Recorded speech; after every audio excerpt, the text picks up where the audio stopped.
and many, perhaps also counting our friends who will be watching through the web, receiving this light so that we all can change ourselves.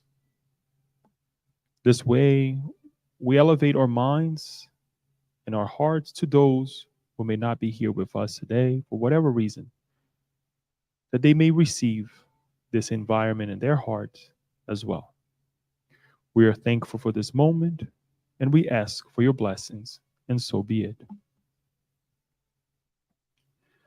So, before we pass the word to our dear friend Julio, I would like to formally introduce him. Many of us sometimes feel that, oh, is it necessary? It is necessary, right? Why is Julio talking about escape mechanism of the ego? What, how he came to this conclusion, we don't know yet, but at least we know that he have something to on his luggage, on his past, that kind of gives us a good foundation that he's not just going to be mumbling words. He's someone who works hard, study hard, just as many of us do in our daily lives, but professionally as well as what he really focus on his daily lives, right? So besides the good brother that we already know that have come here many times and many more times to come, hopefully, Julio Padovan is a Brazilian national, has been working as a full-time researcher of the Rockefeller University since 1996. And he is also an adjunct associate professor at the Department of Chemistry and Pharmaceutical Sciences at York College, CUNY, in New York City. He holds several academic degrees and he is a lecturer for both the physical sciences and the Spiritist doctrine. Introduced to Spiritism at the age of 15, Julio dedicates his time to translating Spirit's book from Portuguese and French into English and disseminating it through lectures.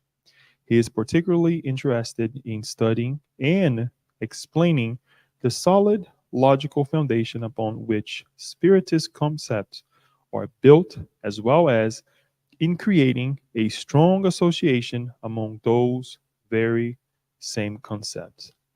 So, for those of us today that need some work with our ego, anybody here? Anyone who engage on the escape mechanism of life, right? Anyone here? Not really, right? Do we need Julio? Let's give him a chance, right, to talk once more, folks, about escape mechanism of the ego. Julio, thank you in advance for this moment, and the floors are yours. Thank you.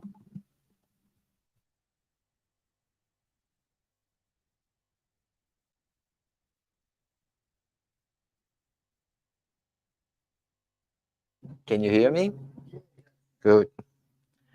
And now, Daniel, it's still on here. Haven't changed anything.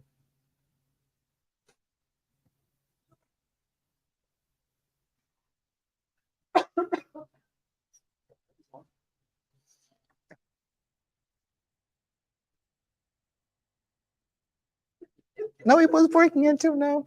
It's your magnetism. Just blame me. Okay. You know, that is one of the I was over mechanisms here when of escape. I promise.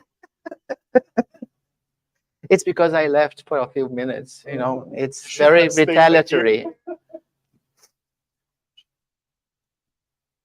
Don't worry, it just spices it up.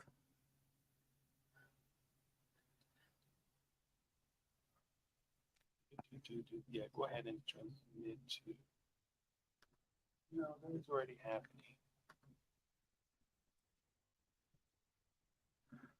Nope. It's not getting it there. You let me have the remote control there. Oh, sure. Here.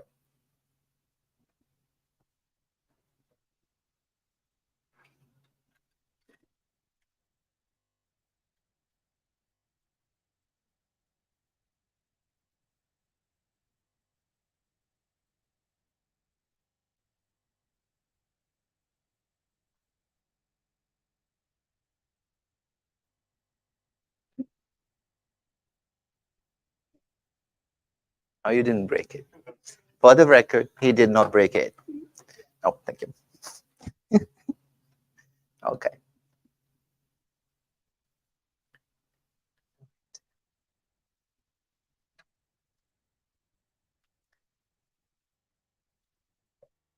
Well, good evening, brothers, brothers and sisters, all of you here from the physical realm, those of you at home or at work, and those of you, of course, our brothers and sisters of the greater spirituality.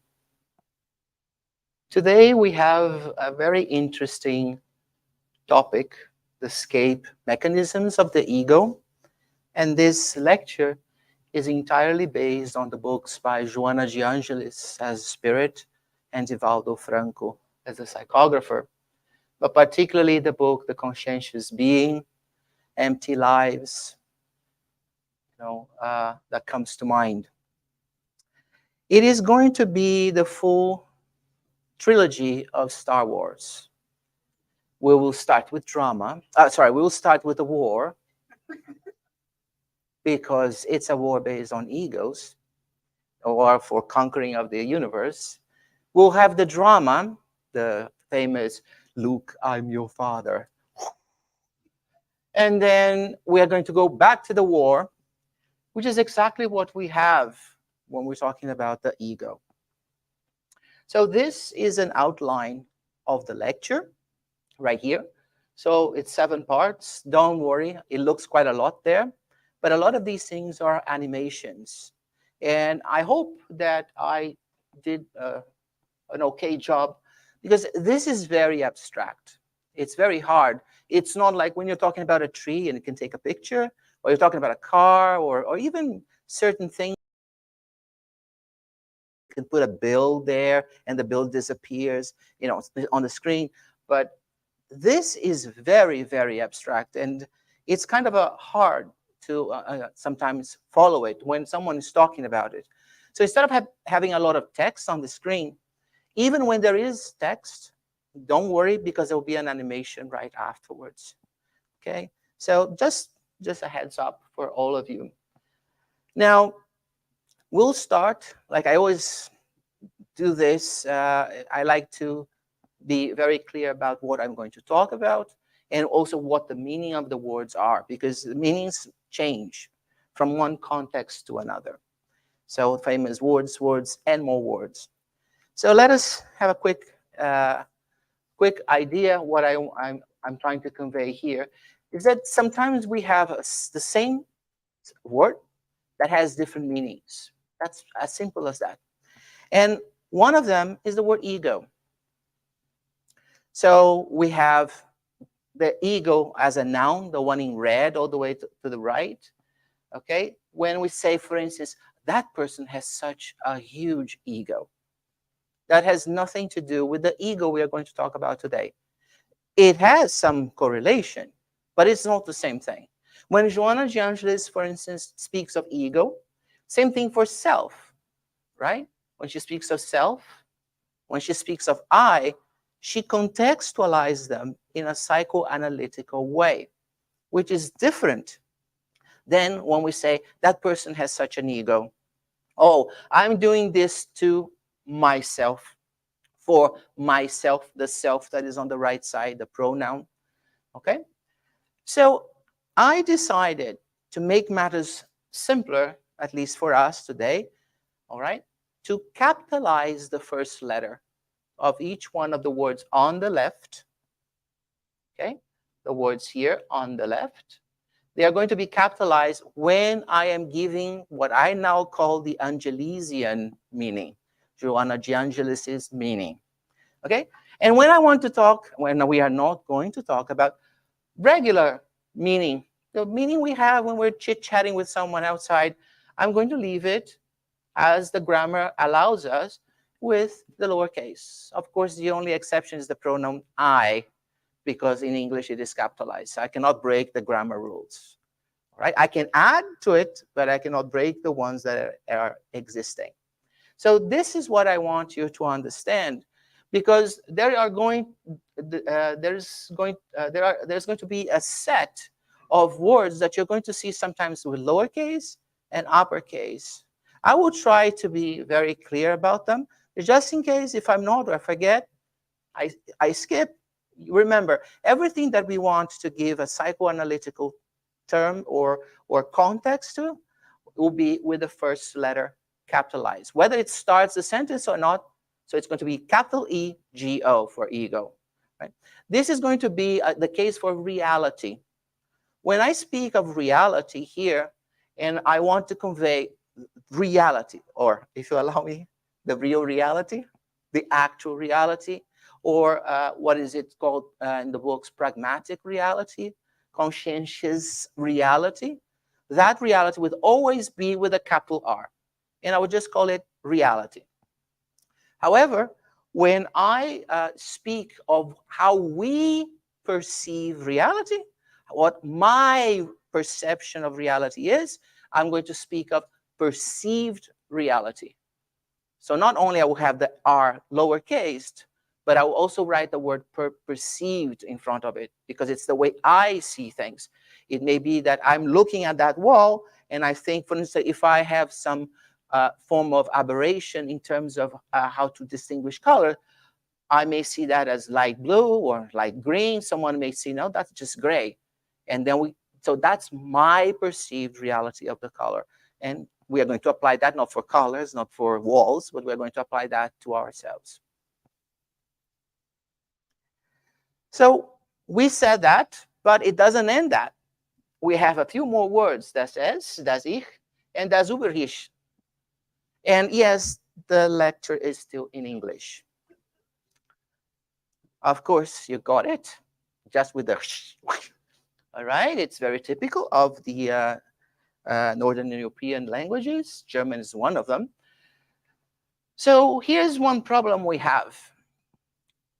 When you read Freud, which is what we're going to use quite a lot today, we have das es, the it, das ich, the I, okay, and das über ich, the beyond the I. The problem is that when the Trages, James and Alex, they were husband and wife, they translated Freud, they decided to Latinize the German, the English, I'm sorry. So instead of saying the it, they call it id. They use the Latin version, not the pronoun. It was it, as when we say it is raining. Give it to the dog, give it to it, right? They also change the I to the ego, or even ego. And they also changed the beyond the I. So the word über there, which means many things, it can be over, ultra, super, as in super ego. But in this case, Freud never intended it to be super ego. Actually, Freud intended it to be what is beyond the I. That is, you have the I, and then we have what is beyond it. So it was supposed to be the beyond the I, and it became the superego.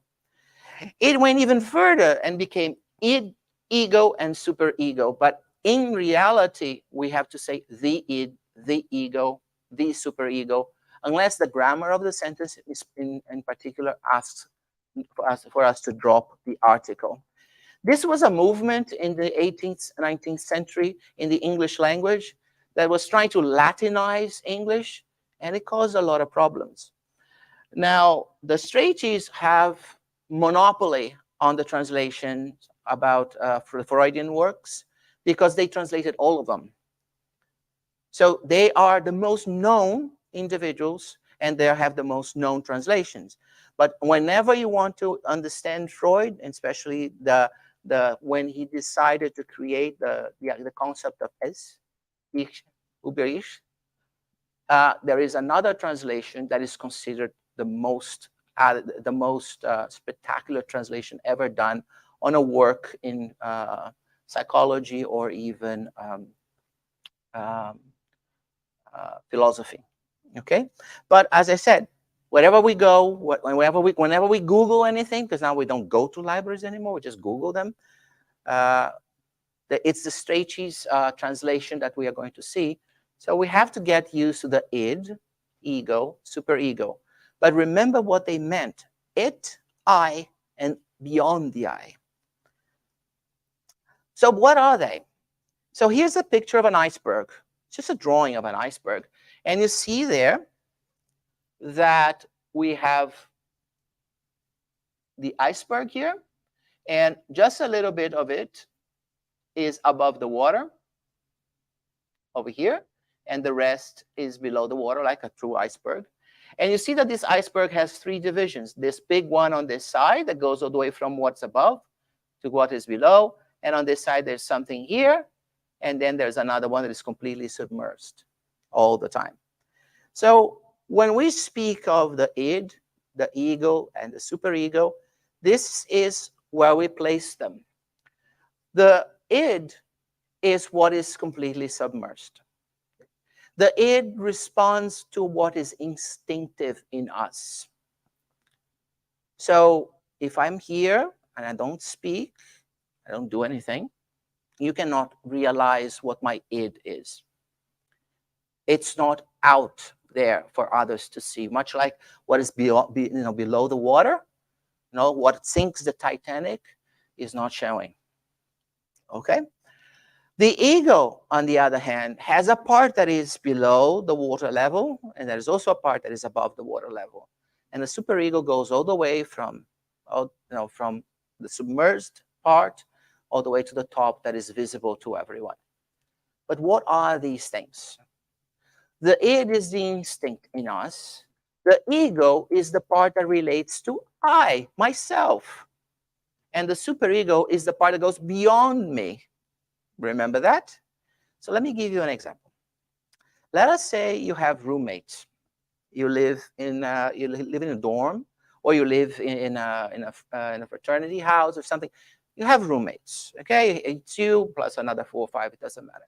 One day you arrive home, okay, and there's a cake cooling off, okay, in the kitchen, on the table in the kitchen. There's no one around. The id is the part that says to you, pig out, eat the cake.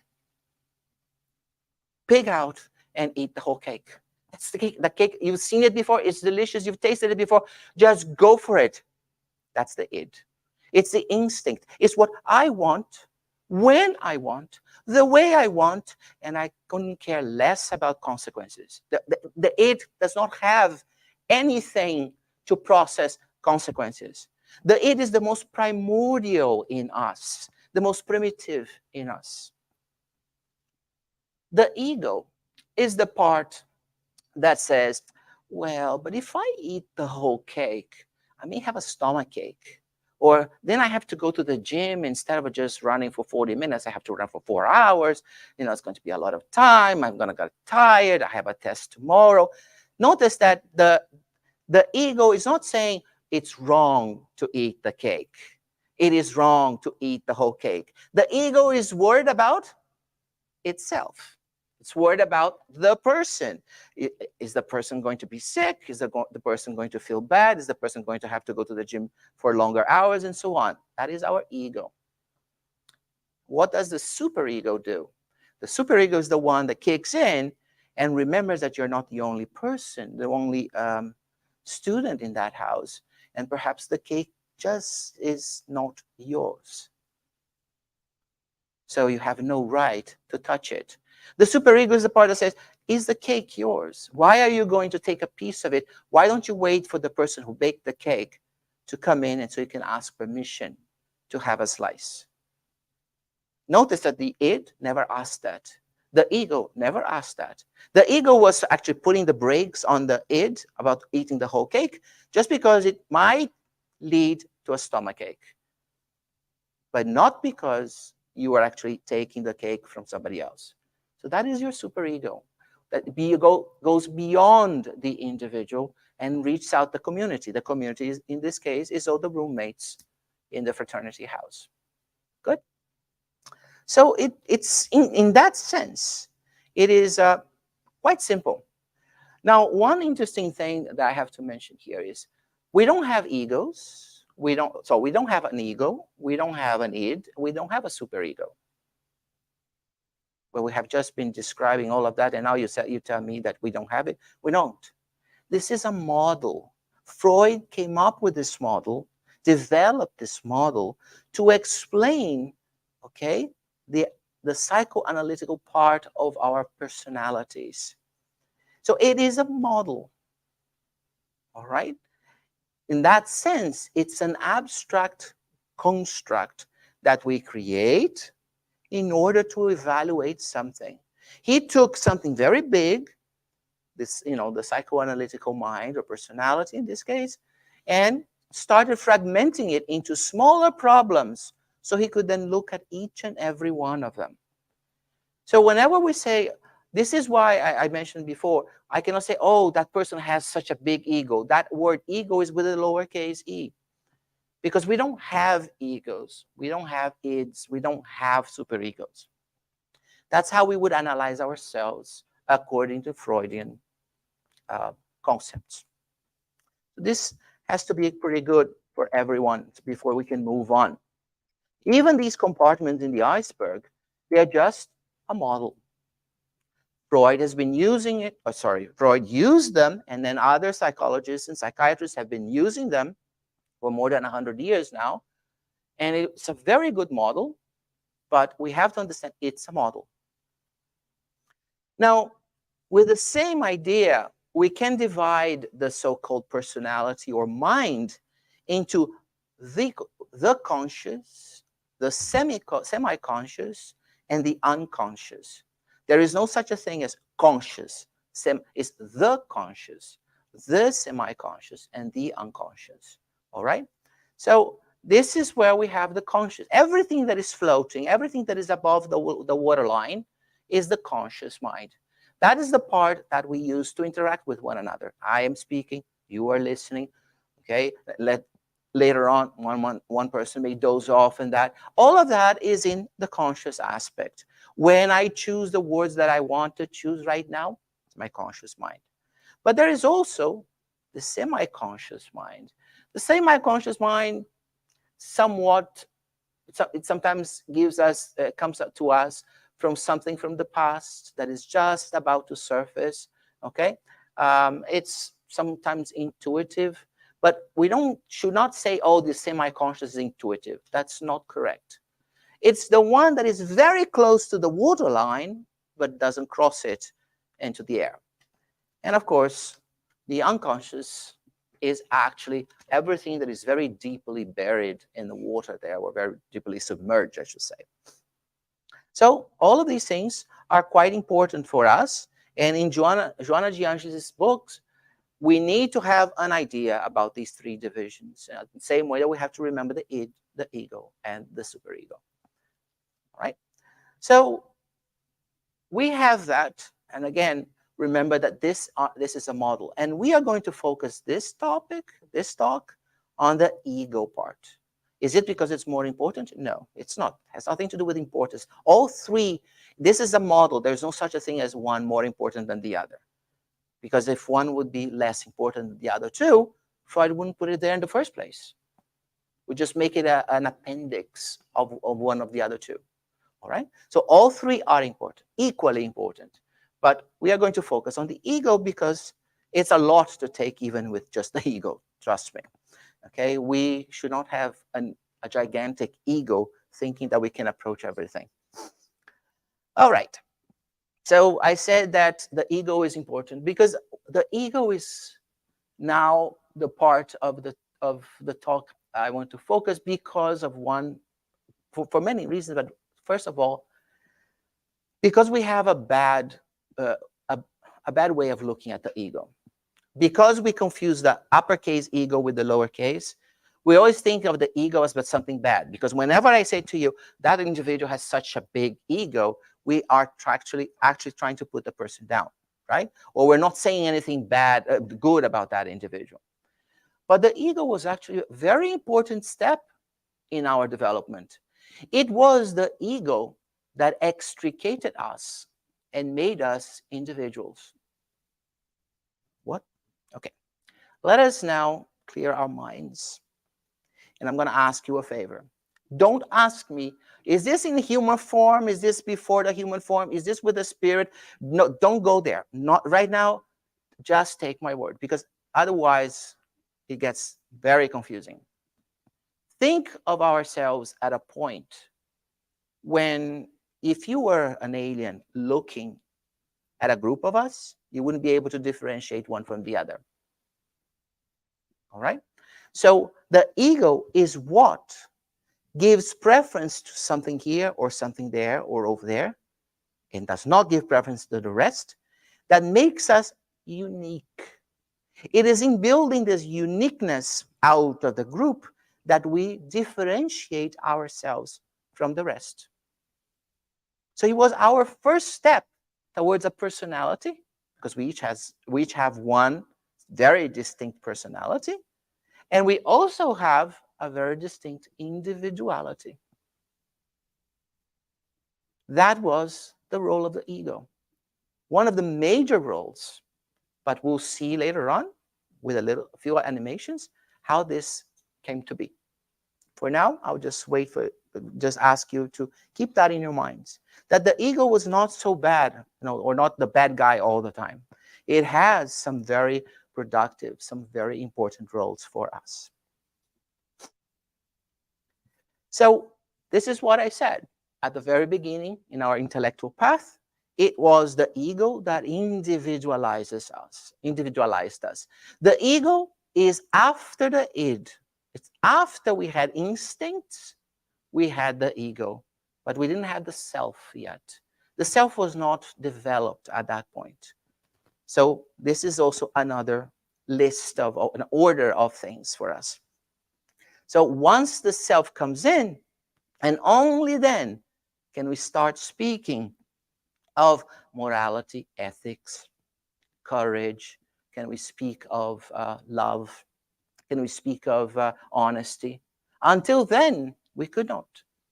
But we were still progressing. It was a stage in our development.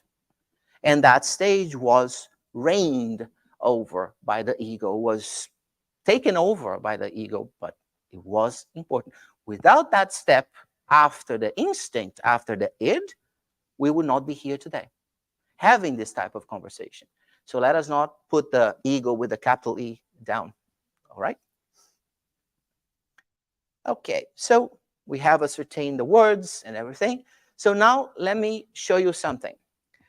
Now, there are moments in this presentation where you're going to see something very, very faint.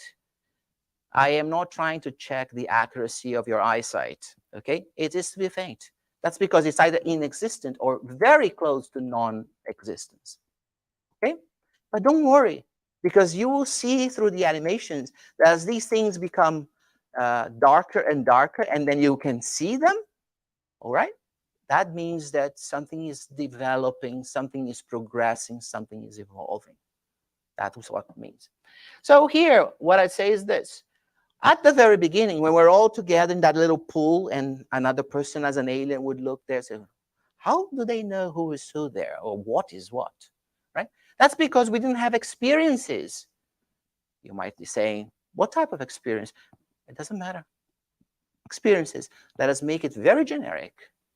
So we had no experiences. This is why this is here on the left side, very, very faint. So no experiences. No experiences. How can I say what is what? Who is who?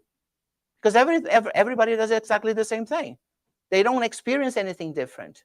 But then something is going to happen, and we are going to start experiencing different things, which will come in a minute. So as we begin to accumulate experiences, the ego is born. Actually, we should say is developed. It comes into, it makes an appearance. And it's not only that, but the ego is going, which is what you see here on the right side, you're going to see that the ego is going to flourish, and it's also going to extend itself. All right? So this is about the experiences that I was telling you before. So this little drawing here, this glooby, it's glooby there, whatever that is. There is no such a word in the English language. It's an experience, whatever that experience is. You notice that the experience is in green. I don't know if you can see that very well, but the color here inside is green, greenish. That means we are green at this point. So I know some people get very upset. I used to be at the Spiritist Center before, and whenever I would say, no, we are not young adults in our spiritual journey. We are actually children barely scraping the adolescent edge or line. And people would say, no, I cannot accept that. Yeah, we are. We are still very green. So we are still at a point where we are accumulating experiences in the green state. Now, what we are going to do here is the following. It's an animation. You see the yellow area there, or this ochre color, right? Now, I want you to focus your attention in that area. I want you to look what is going to happen here to the experiences on the left side. And then I want you also to see what is happening to the ego. All right? I haven't started the animation. When I start the animation, the yellow background is going to go away like this. So now just watch, okay? And we can play it again if you miss something. There's nothing. See, as we start accumulating experiences, what is happening to the ego is expanding. The ego develops with more and more experiences that we accumulate. And that's basically what the animation is showing us. Would you like to see it again? Is that okay once? Let's see it again, just quickly. Okay, so there we have it. More experiences, whatever they are. That's why I drew this form that is not a rectangle or a triangle, because I don't want you to start thinking about what type of experience. The point is, as we have more and more experiences, the ego progresses. And we want to ask ourselves now what these experiences are doing to make the ego move forward. So this was the experience, the slide we had before at the very end, with a lot of experiences there, and then the ego fully blown in this case, or fully developed, or fully extended. These experiences, they're not only a determinant to the development of the ego, but these experiences are also filters of reality. What is that? Filters of reality? Well, that is a little bit of a problem, but there is a very simple way to look at this. You see the 4 colors there on the lower quadrant on the right side of your screen? We have white, yellow, supposed to be yellow, but sorry. Then we have here green, and this is blue. And you see that I made here a filter, like a filter that you would have in your photo, in your camera. The old days when you could swap the filters. Now everything is digital, but okay. So this is a filter. This is the ego filter, and you see that it's red. Look what happens when I apply it. I change the colors. You see that? Look, it gets into brown, and this is going to get into a purple color. Let's watch it again. Pink and pink, because the background of the slide was already white. That is, different types of brown, and then a purple color. So when we interact with life, when we interact with the creation, the ego, once developed, or even within its development, sees the world as if we were using tinted lenses, changing everything. When you put your sunglasses on and you go outside, things get a little darker. Otherwise, it wouldn't be called sunglasses, right? Because it's supposed to reduce glare, supposed to reduce luminosity, and so on and so forth. The ego is exactly that. It's the equivalent of sunglasses or a filter, a photographic filter, or any monochromatic filter. And each one of the colors that we perceive is what I said before, a perceived reality. A perceived reality. Okay? So the reality is one and the same for everybody. But if now I come in with my ego filter, I see it as my perceived reality. Any one of you comes in, sees that reality, same reality, but you each have a different ego. Each one of you has uh, a different filter. So each one of you is going to create a different perceived reality. So that was it when I said it filters what is out there. So we are looking at the world as if we had this red filtering, which is our ego filter. All right? So how is that possible? You see that observer number one on here on your left side? Now, you see that this observer here, when it looks at all of these experiences, what it sees first is these three, right? Perhaps it even sees that one. But you see that one that I have highlighted? So these are the only experiences that this observer experiences. That's your red filter. Now, let us look at another observer. If you now put a second observer, another one of you, but not the same one. This one is only seeing these three here.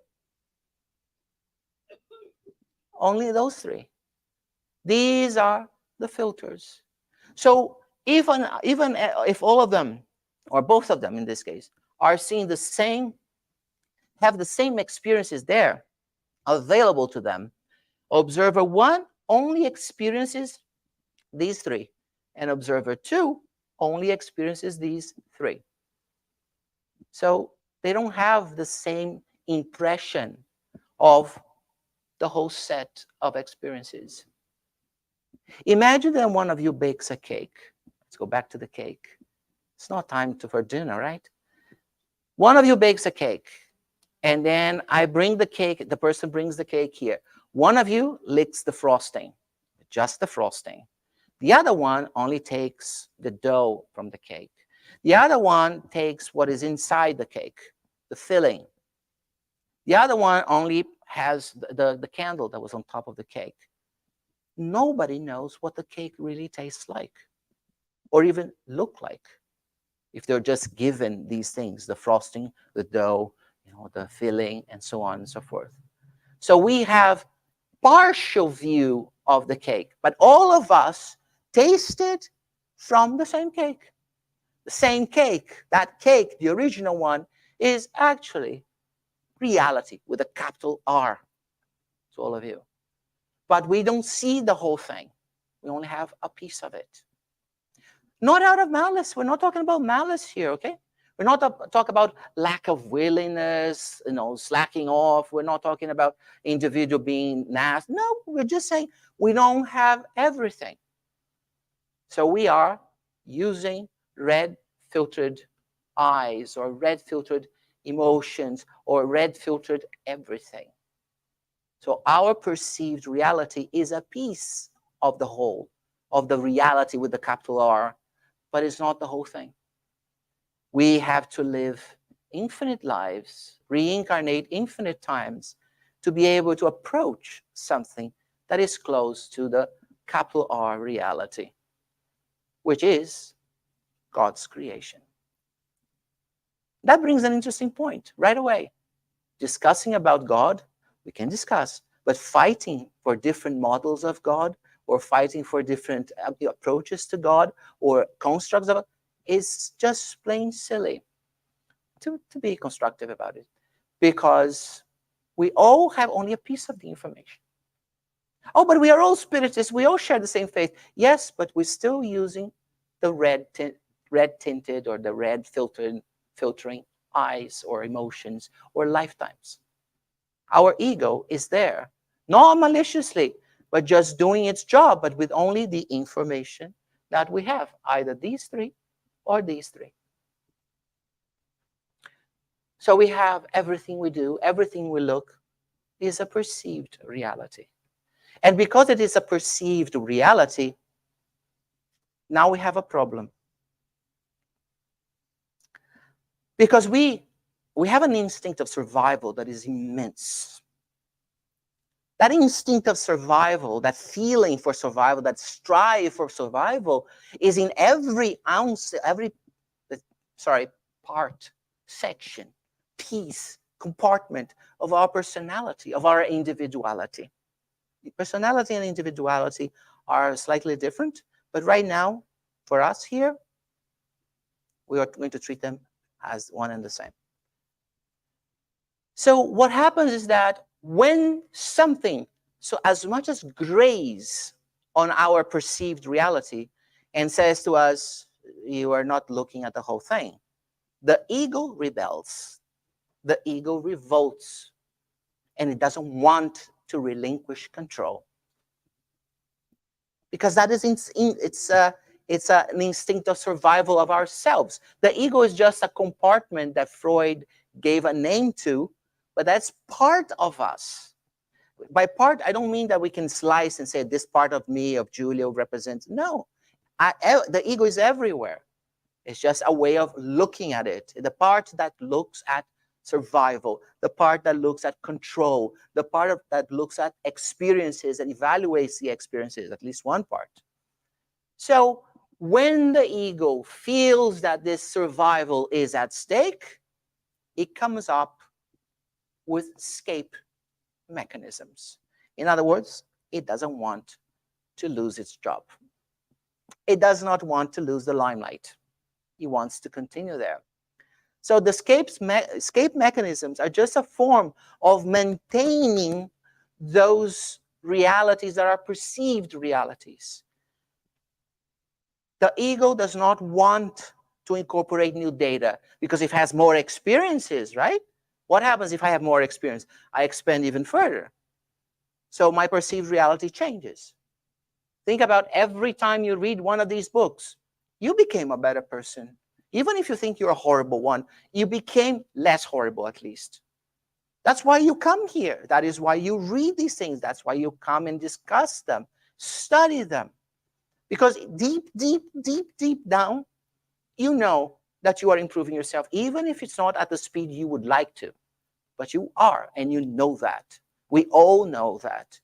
So escape mechanism is when I don't want to let go of what I feel comfortable with. You know, the comfort zone, we call it in English, we say this, the expression, is our comfort zone. And that is maintained by the ego.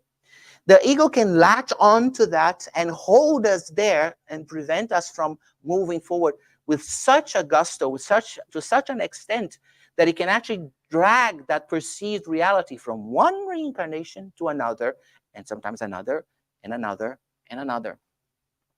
So I may be living today, but I may have ideas from the 17th, 18th century, and I won't let go of them.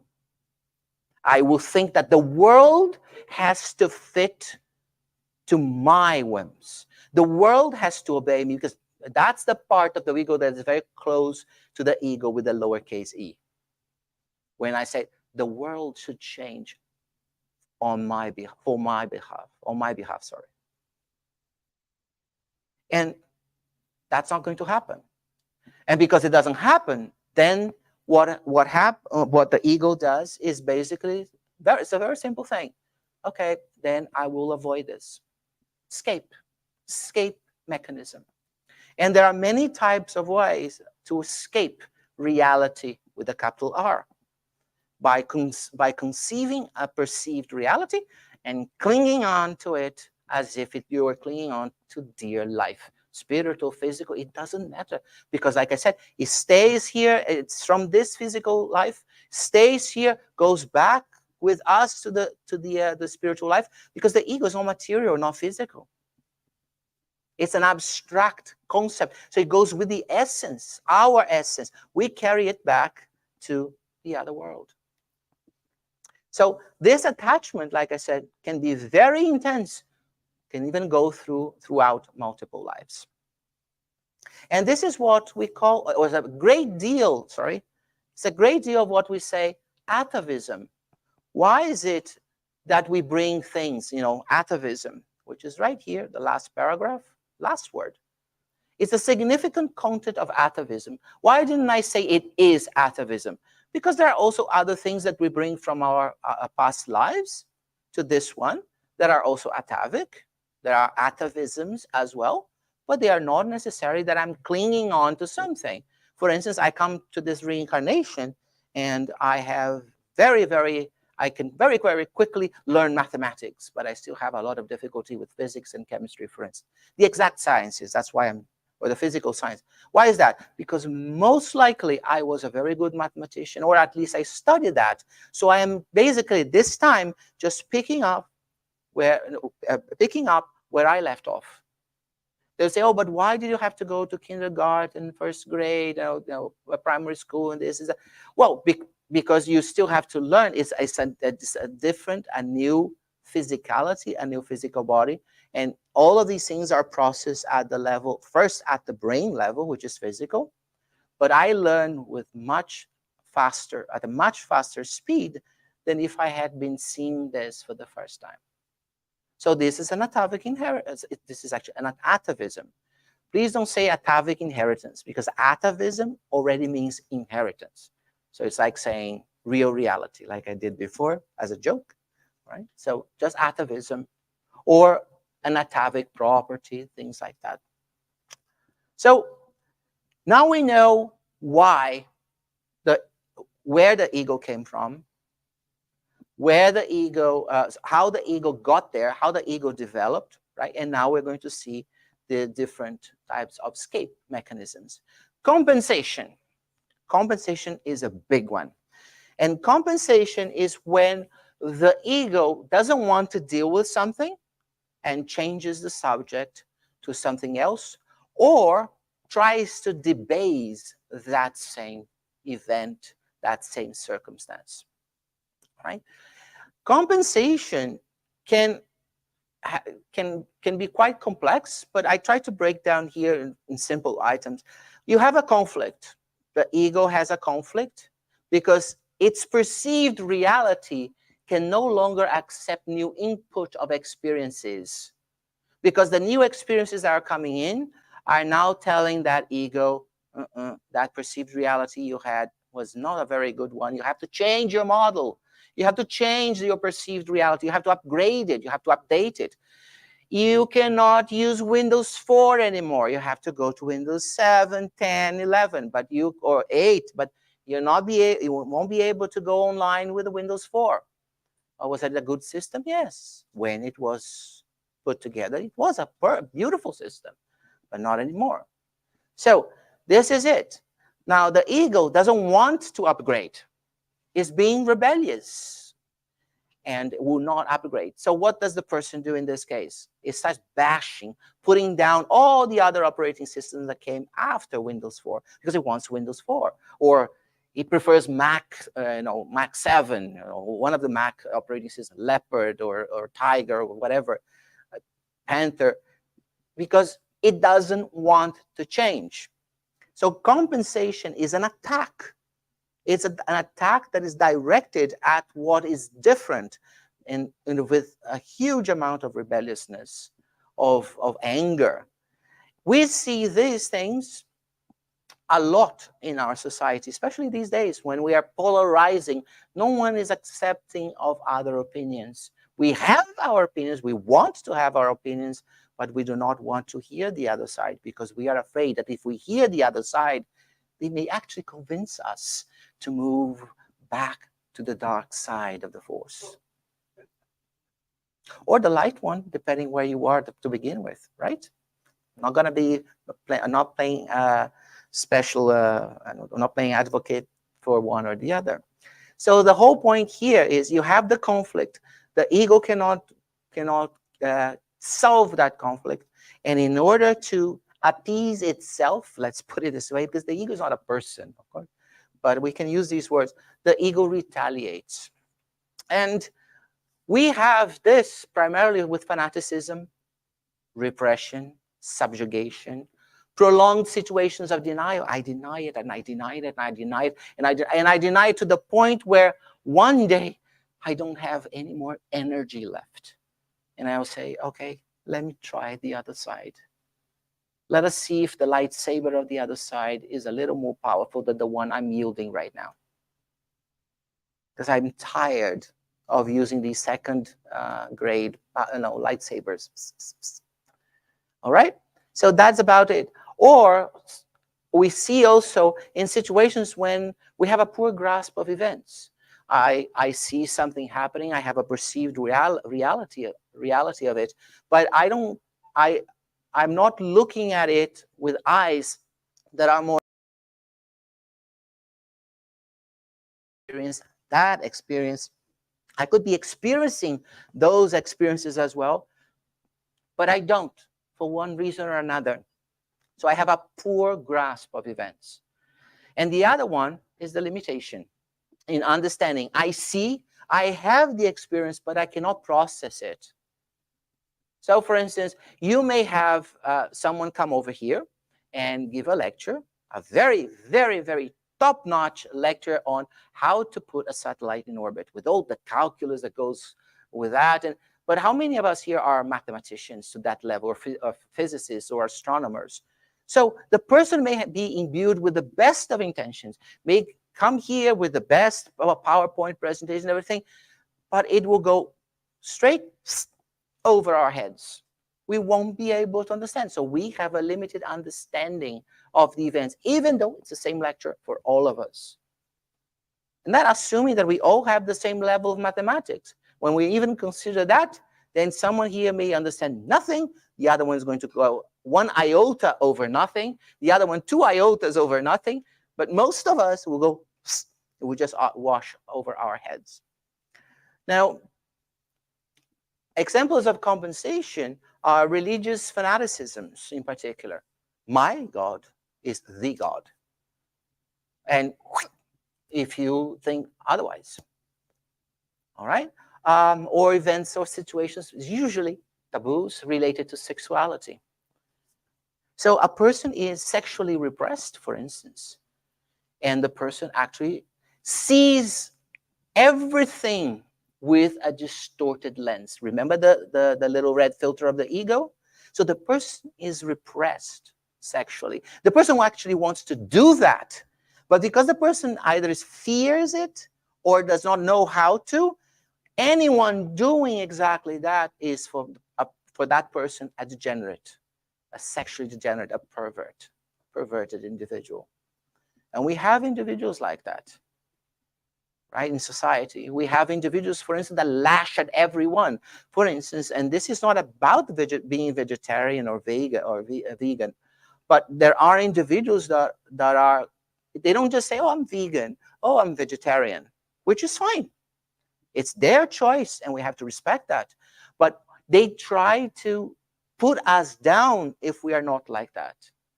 The same thing for any other thing in life. If you are of this political party or that political party, and we're not going to go into politics, but this was what I said to you is a polarization. I think like this. I have this perceived reality, and it's the only one. Everything, my perceived reality is with a capital R. It's not, but I think it is. And I will not hear anybody else's or about anybody else's. So this is it. Then we also have a conformism. What is the conformism? Individuals, either from minorities, or individuals who think they are minority, or individuals who are pushed into a minority, even though they're not minority, and I'll explain to you in a second. They end up doing what the majority thinks, or what some people say it's the standard of behavior, just so they can be accepted and they not have any problems. And one thing that is very easy comes to mind is women. Women have been notoriously conformists throughout the history. And women are exactly in that category that I said. They are thought kind, throughout the progress of humankind, the development, have always been more women than men. Slightly more. I'm not talking about 10 to 1. I'm talking about 60, 55 to 40 or 55, 45 and so on. But there's always been a little bit more women. And so they are not minorities, but they are thought as minority because control, power has always been in the hands of male individuals. So these are the types of things that we use compensation for. In these cases, the person is using compensation as a matter of survival, different than the other one has a sexual repression or something about his or her religion, and so on and so forth.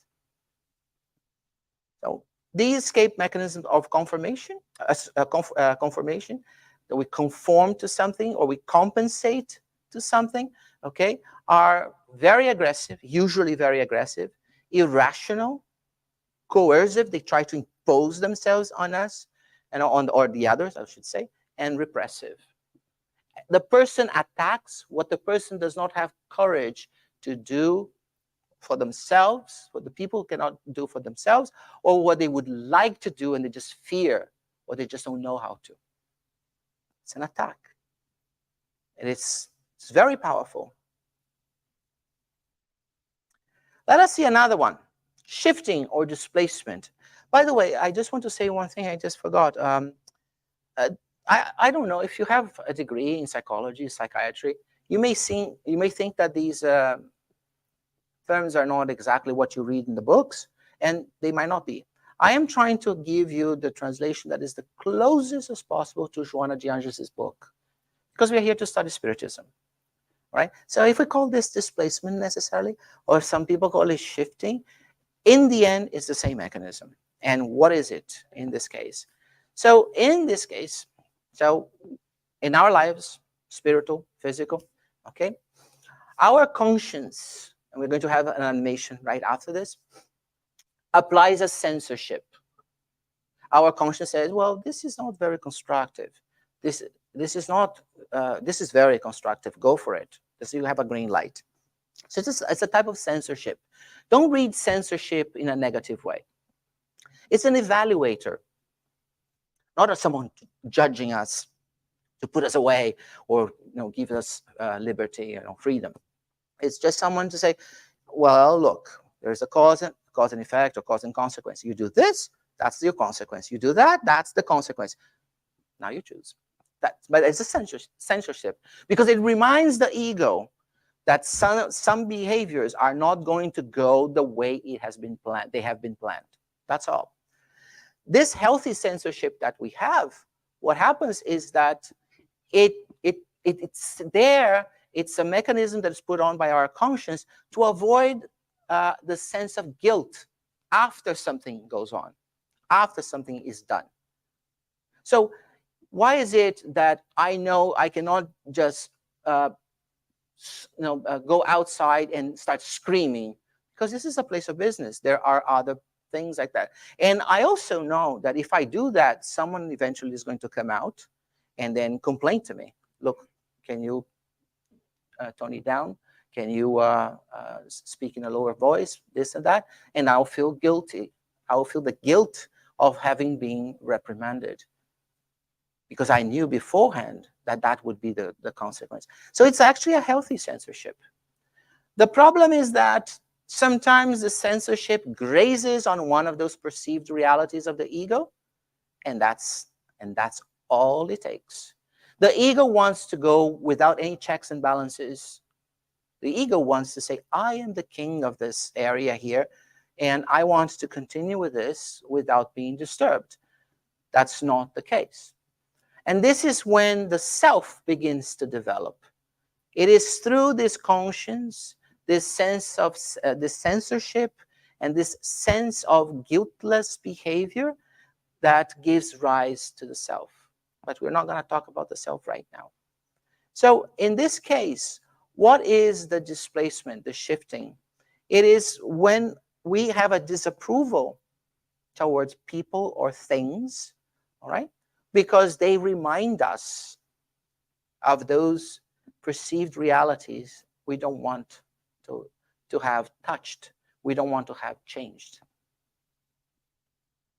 This is it. These individuals are not the source of our conflict. This is very important, the one that is underlined in red over there. These individuals, or even things, they are not the source of our problems. They're not. But we make them. because we have to throw our displeasure at something or someone. And we know that they are not the, the source of the conflict.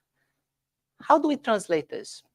I have a fight with a girlfriend, with my spouse, or whatever.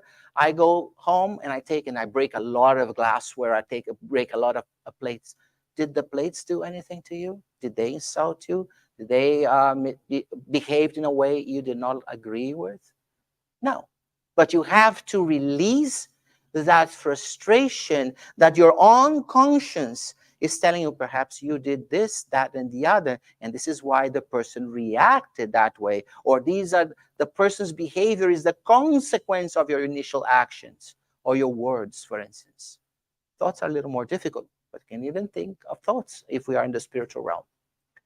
So we lash on the plates, but the plates are not the source of the conflict. But it's a lot easier, right? The plates cannot talk back. So displacement, shifting, retaliation against figures of authority. So people know that they do not do things. They do not follow rules, regulations, statutes. So then any person of authority, even if it's not a person that's never seen, any person of authority is seen with that red filter of bad individual. Stay clear, stay away from individuals like that. We have also non-constructive responses to codes, regulations, like I mentioned before. We also have misconstrued senses of competition, especially in contact sports, when we purposely injure the other person. So like judo, karate, all right?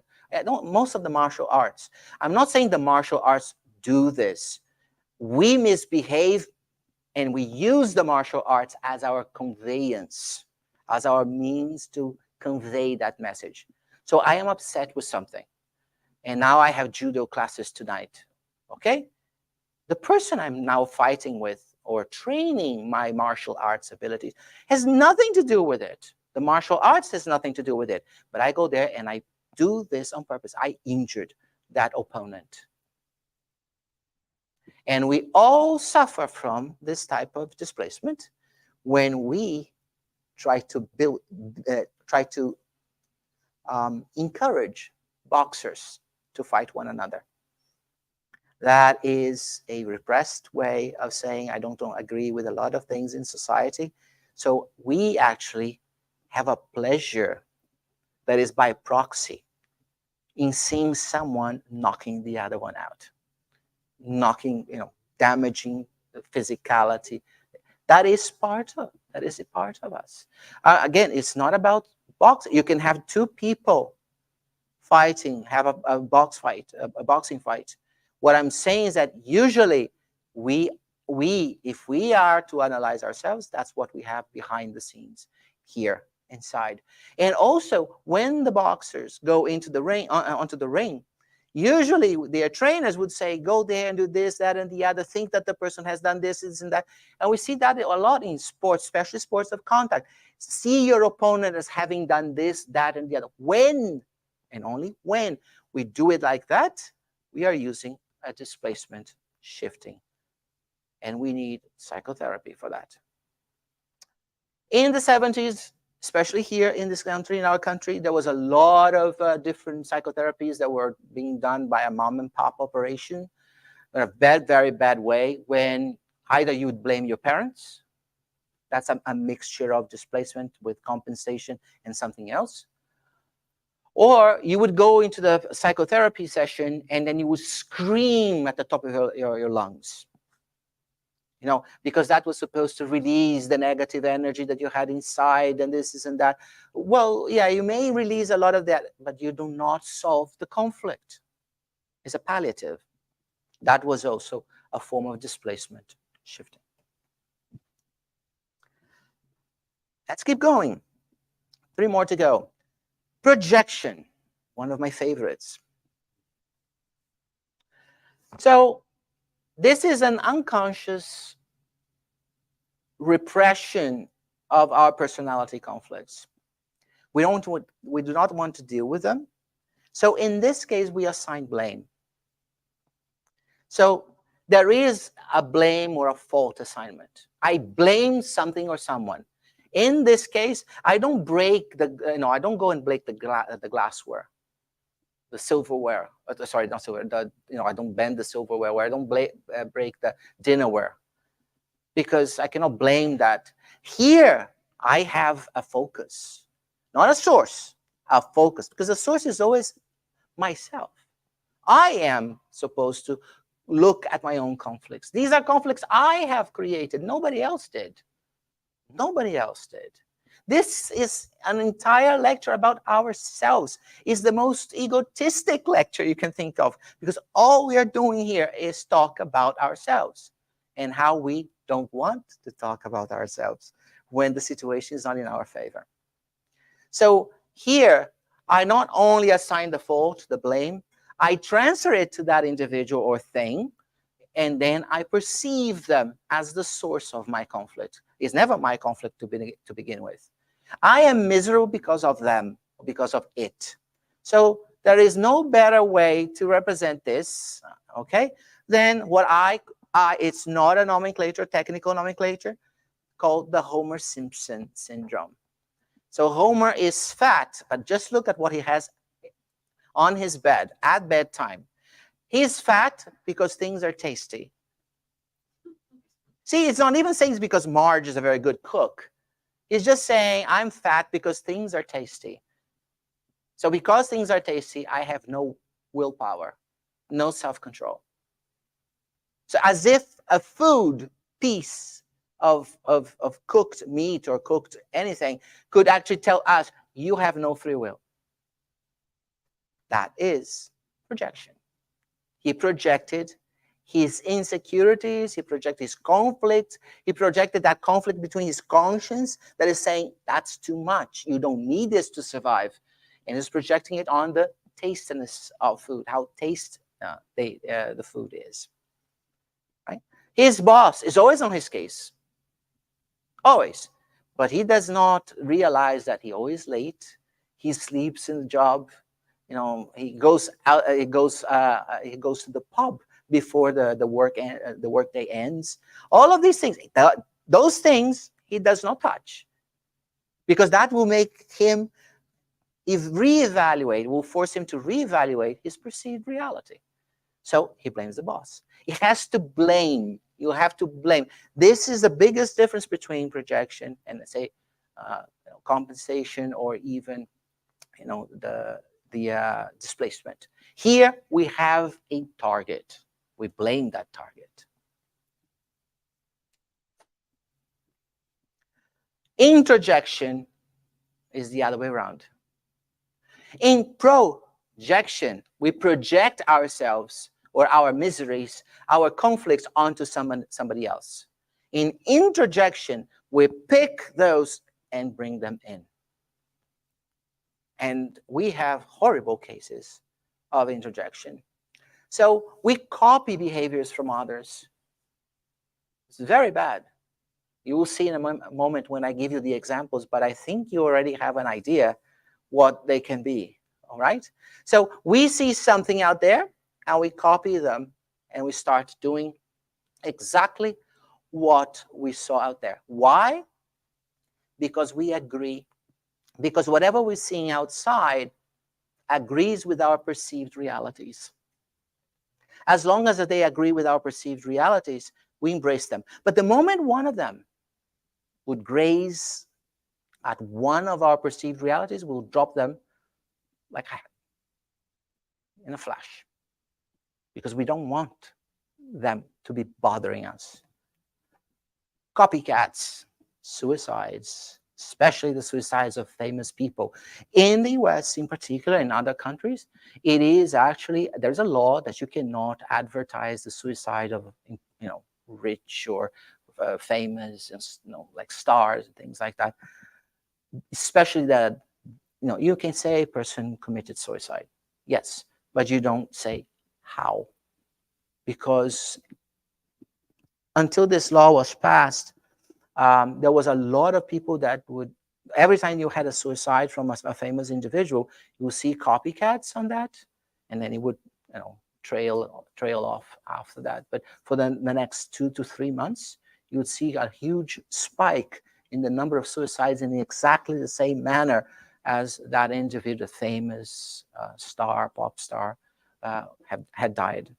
So we don't do that. We also have fanaticisms. Say fanaticism is not just for compensation. We also have fanaticisms here, all right? And in the sense that I copy and I don't question. Here, I'm not bashing the other individual who thinks differently than I do. I just come to the Spiritist Center, and everything that people say, I say amen to it. Amen, amen. I leave my brain in neutral. Like I tell my students, don't leave your brains in neutral. It has to be at least first gear. Some even put them in reverse. But that's your fanaticism. Fantasies. This is the one where, especially little kids, they see Spider-Man scaling up the walls of a building, climbing up the walls of a building, and then they end up in the emergency room with a broken leg, broken arm. When it's not broken, other things are even more difficult to fix. It's not just a copycat, because copycat is doing exactly the same thing, the same way, same order, and so on. This is a fantasy. They see that fantasy world, the world of superheroes, and they think that they can take that and put in their own perceived realities. Standardized behavior, also conformism, okay, and uniformity. Also two different ways of interjecting, because I go to a neighborhood where everyone has 2 kids. I think about having 2 kids. Everyone buys this type of car. I buy the same type of car, and so on. At one point where I worked in the past, I had this situation where everyone, with the exception of 2 people, everyone, there was 18 people that had the exact same cellular phone, mobile phone. And whenever one of the 18 would change that mobile phone, the other 17 would, within like a few weeks, they would change it as well. Remember that this doesn't have to be out of malice, okay? If you leave your brain in neutral, like I say, jokingly, you end up having all of these things. All of us are plagued, myself included, all of us are plagued with escape mechanisms. The ego is still very, very intense in us. Remember, I said we are green. We haven't even got to the adolescent stage of our evolution. So think about it, right? So all of this is, and the idea here, when we are studying these things, is not for us now to go outside and say, oh, that person is doing, and that's compensation. That other one is, I think it's displacement. Oh, that one is actually rationalization, which is the next one we're going to see. No. If you're doing this, you got nothing out of this lecture. This lecture is about ourselves. I am compensating now, right? Oh, I am rationalizing. I am, because the only way for me to battle my ego is to think like my ego with myself. I can't think about others. You cannot see my perceived reality. You cannot understand my perceived reality. Julio, is the only one. I am the only one who can actually understand my perceived realities. Okay, and we have these reinforcing mechanisms, and this is one of them. And we can also use this to move things from one reincarnation process to another and another. These things are toxic. Escape mechanisms are not very helpful. There are instances, and we're going to leave that for the questions, because we don't have a lot of time to touch on everything, but it is important for us to understand that these are not behaviors we should emulate or continue to have. Last one, promise, it's just 5. And now we have just the animation, and that'll be it. The escape mechanism justification, also known as rationalization.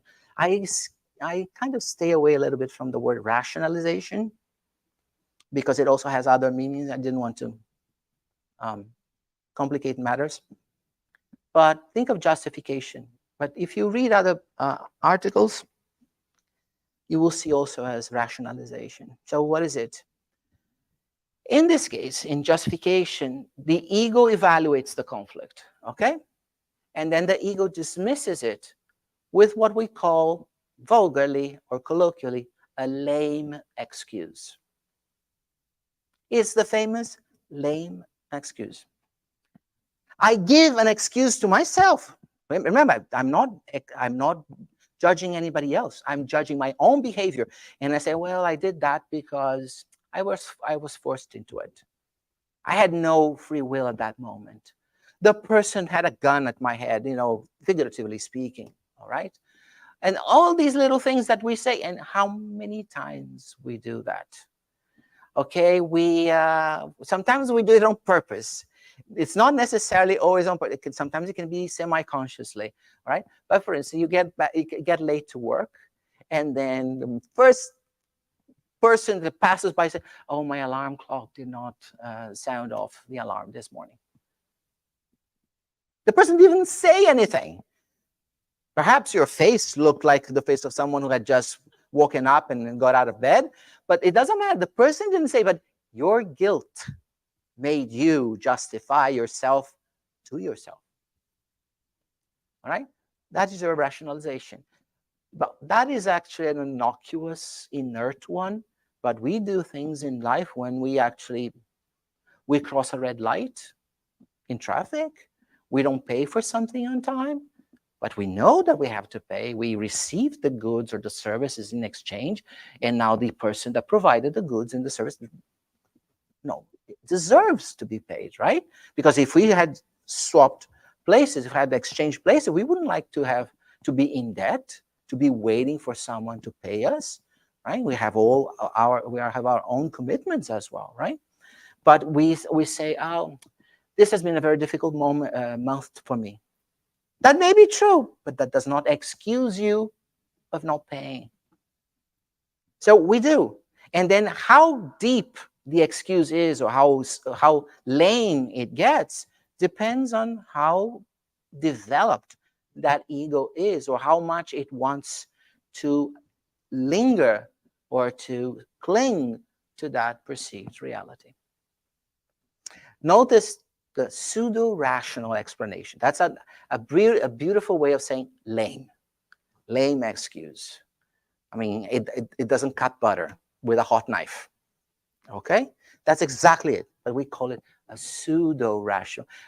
It's not really rational. Pseudo. It's a fake. That's about it. So this is the worst. This is the most pervasive because it's subtle. Also atavic. We have things that come all the way from reincarnations, 10, 20 reincarnations ago, that we are now manifesting today without even realizing it. And it is also the most democratic of all 5 because it attacks anything that moves or stands still, everyone and everything. It is completely indiscriminate. This is why I joke about it being very democratic. It does not it's not picky about targets. It's moving or it's standing, it's a target. As long as it grazes one of my perceived realities, that is it. So it's one that we have to be very careful about. And it's very subtle. Very, very subtle. Things like, oh, I crossed the red light because it was just on the yellow when I began to cross. But you could have stopped. You were not going to be rammed from behind. There was no one. You saw that, but you decided to just give that little push on the gas pedal, right? And we do this all the time. It is very discreet, very subtle. So now we have seen all 5. Okay? I'm going to talk about the de-identification process. What is a de-identification process? De-identification is nothing more than putting gently, like Sherlock Holmes once said to Dr. Watson, hold it gingerly, Watson, because it was a box that had a spring with a needle and poison in it. So hold it very, very, very, very, very, very carefully. Hold it gingerly, Watson. We have to get rid of our perceived realities. De-identify. This is Joanna Giannis' vocabulary. We have to de-identify ourselves from these perceived realities. Substitute these realities by something better, more progressive, more uplifting, and so on. So we have to avoid escape mechanisms, not by simply saying, oh, I have to stop doing it. No, by understanding that our perceived realities are floating points of perspective, and that's it. So as we expand, the ego expands. It expands at the cost of an ever-increasing number of experiences. But there's one interesting thing about this. As the ego gets to a certain point, it gets very hungry, very, very eager to get more experiences. The ego is not actually lazy, and this is the part that I told you we shouldn't see the ego always at a negative point. And because the ego keeps going after more and more experiences, that it gives birth to something very interesting that we call the self. The inner I, the conscience, the inner I, the inner self, the deep self, the core self, is the one that drives, foments the appearance, emergence of the self to counterbalance the ego. And we'll see in a minute how this goes. The ego, most of the time, tries to shackle us down to our atavic experiences, to what we experienced before, but in the same way does that because it also has this, let's say, feeling of self-importance. It ends up accumulating more experiences, which end up being its own doom.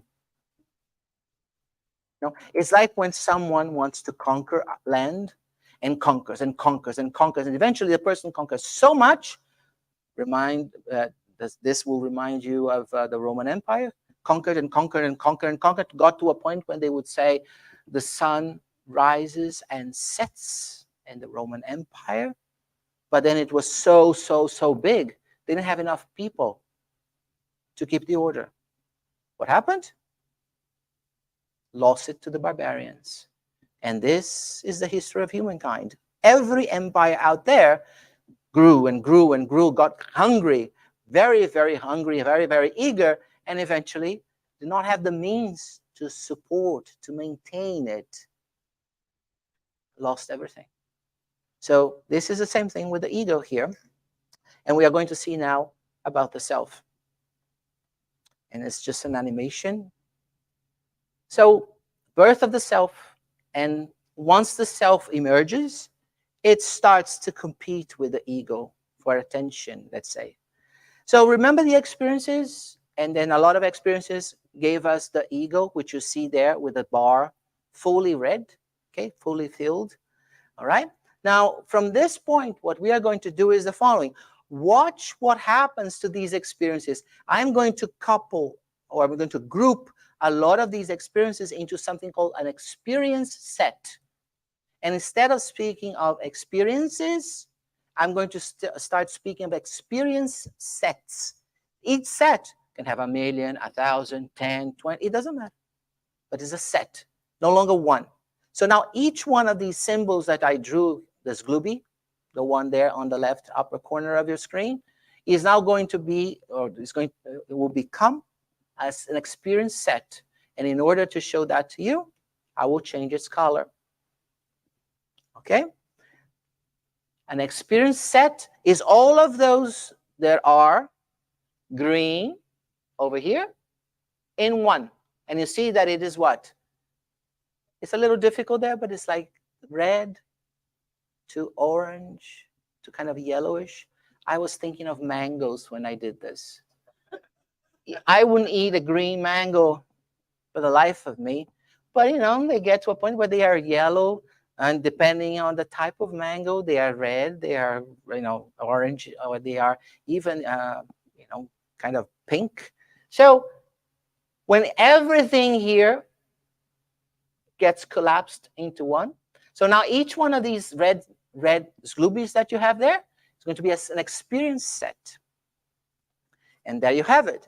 Experience set through our conscious creates, or actually creates knowledge, because actually it picks up information, and that information is then converted, transformed into knowledge.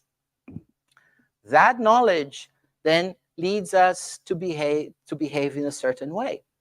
It creates a code of behavior. And that code of behavior is what eventually is going to expand based on multiple experience sets.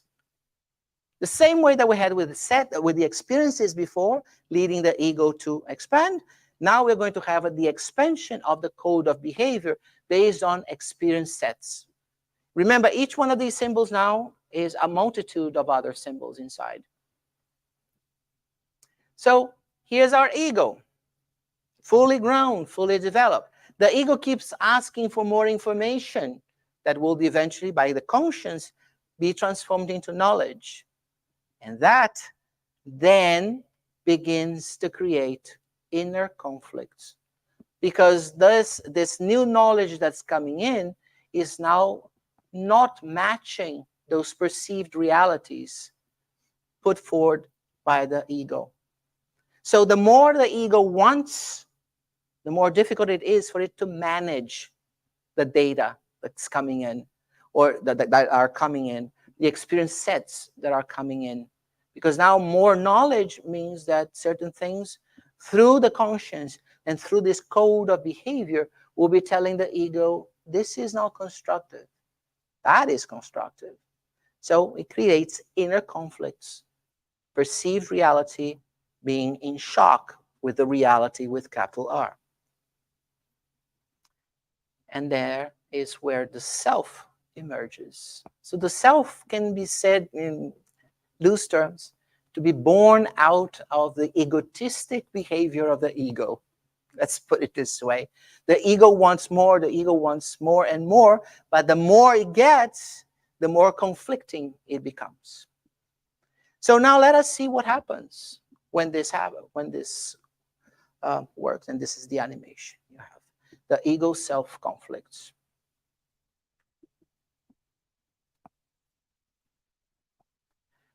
Let us start with one experience set.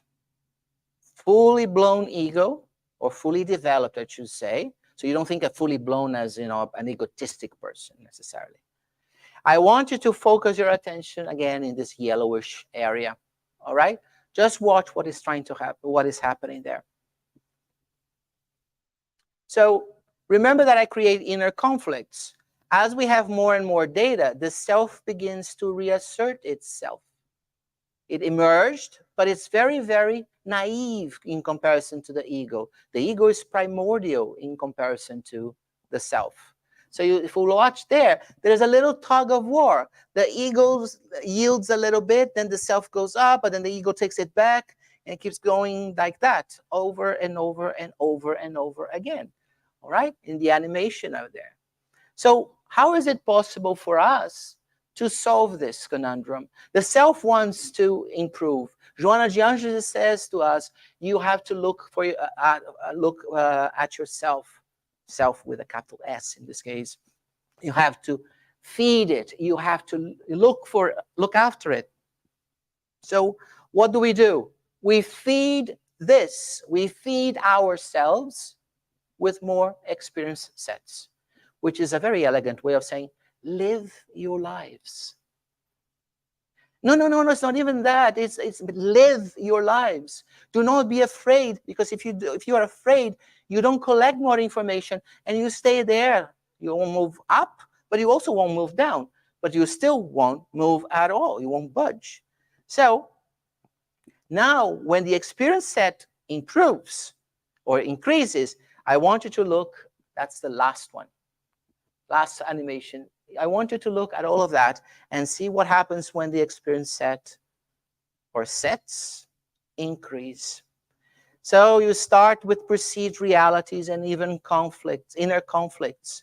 And the self is very, very young, very, very immature, not very developed. But look, as we start adding more and more experience sets, the self also begins to develop a little bit more. And as it develops more and more, you notice that something is appearing on your screen that is in green at the very bottom of the middle portion, right here. So these are the things that come to us that are the result of a developed self. We are de-identifying ourselves from those perceived realities of the ego. The red color is related to the ego. The green color is related to the self. So as the self begin to develop more and more, see, now it's almost 50%, up 50%. Now we have half ego, half self. This is, of course, is just to give you an idea, all right? It's an animation, it's not that quantitative. I want you to convey that. But this is the struggle that Joana de Anjos is telling us. And notice that I didn't go 0 to 100 and across, what was 100 became 0, what was 0 became 100. They go in this tug of war gently, gently, gently. And eventually, the self will win because we will be applying all the experiences that we have suffered. Suffered is not a very good word because it may lead to negative, but we have experienced basically. And we have lived.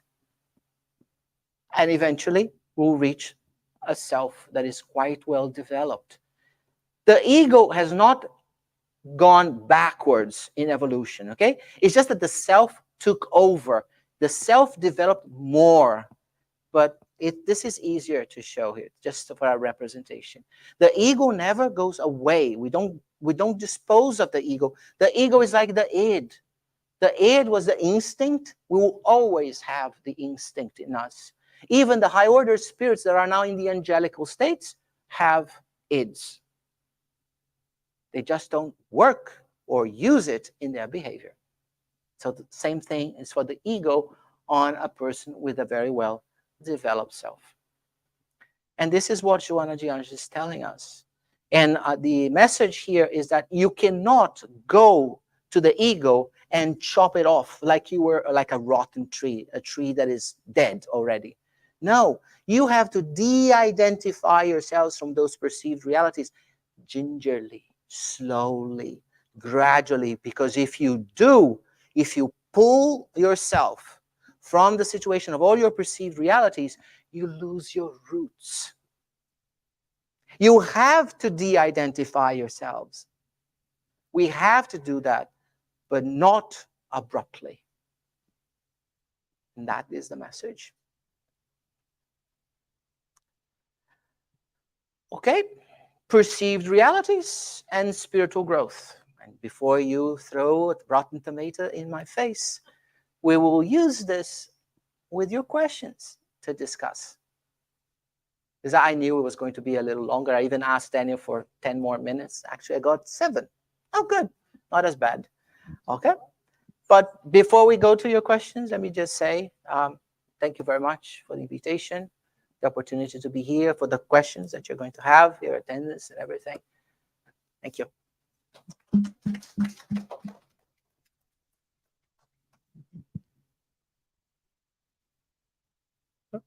I'm speechless trying to use this Okay, to myself, not to others. Julio, thank you. Thank you for this amazing explanation. And I do have questions. But before that, I would like to open for the public and open for those online as well.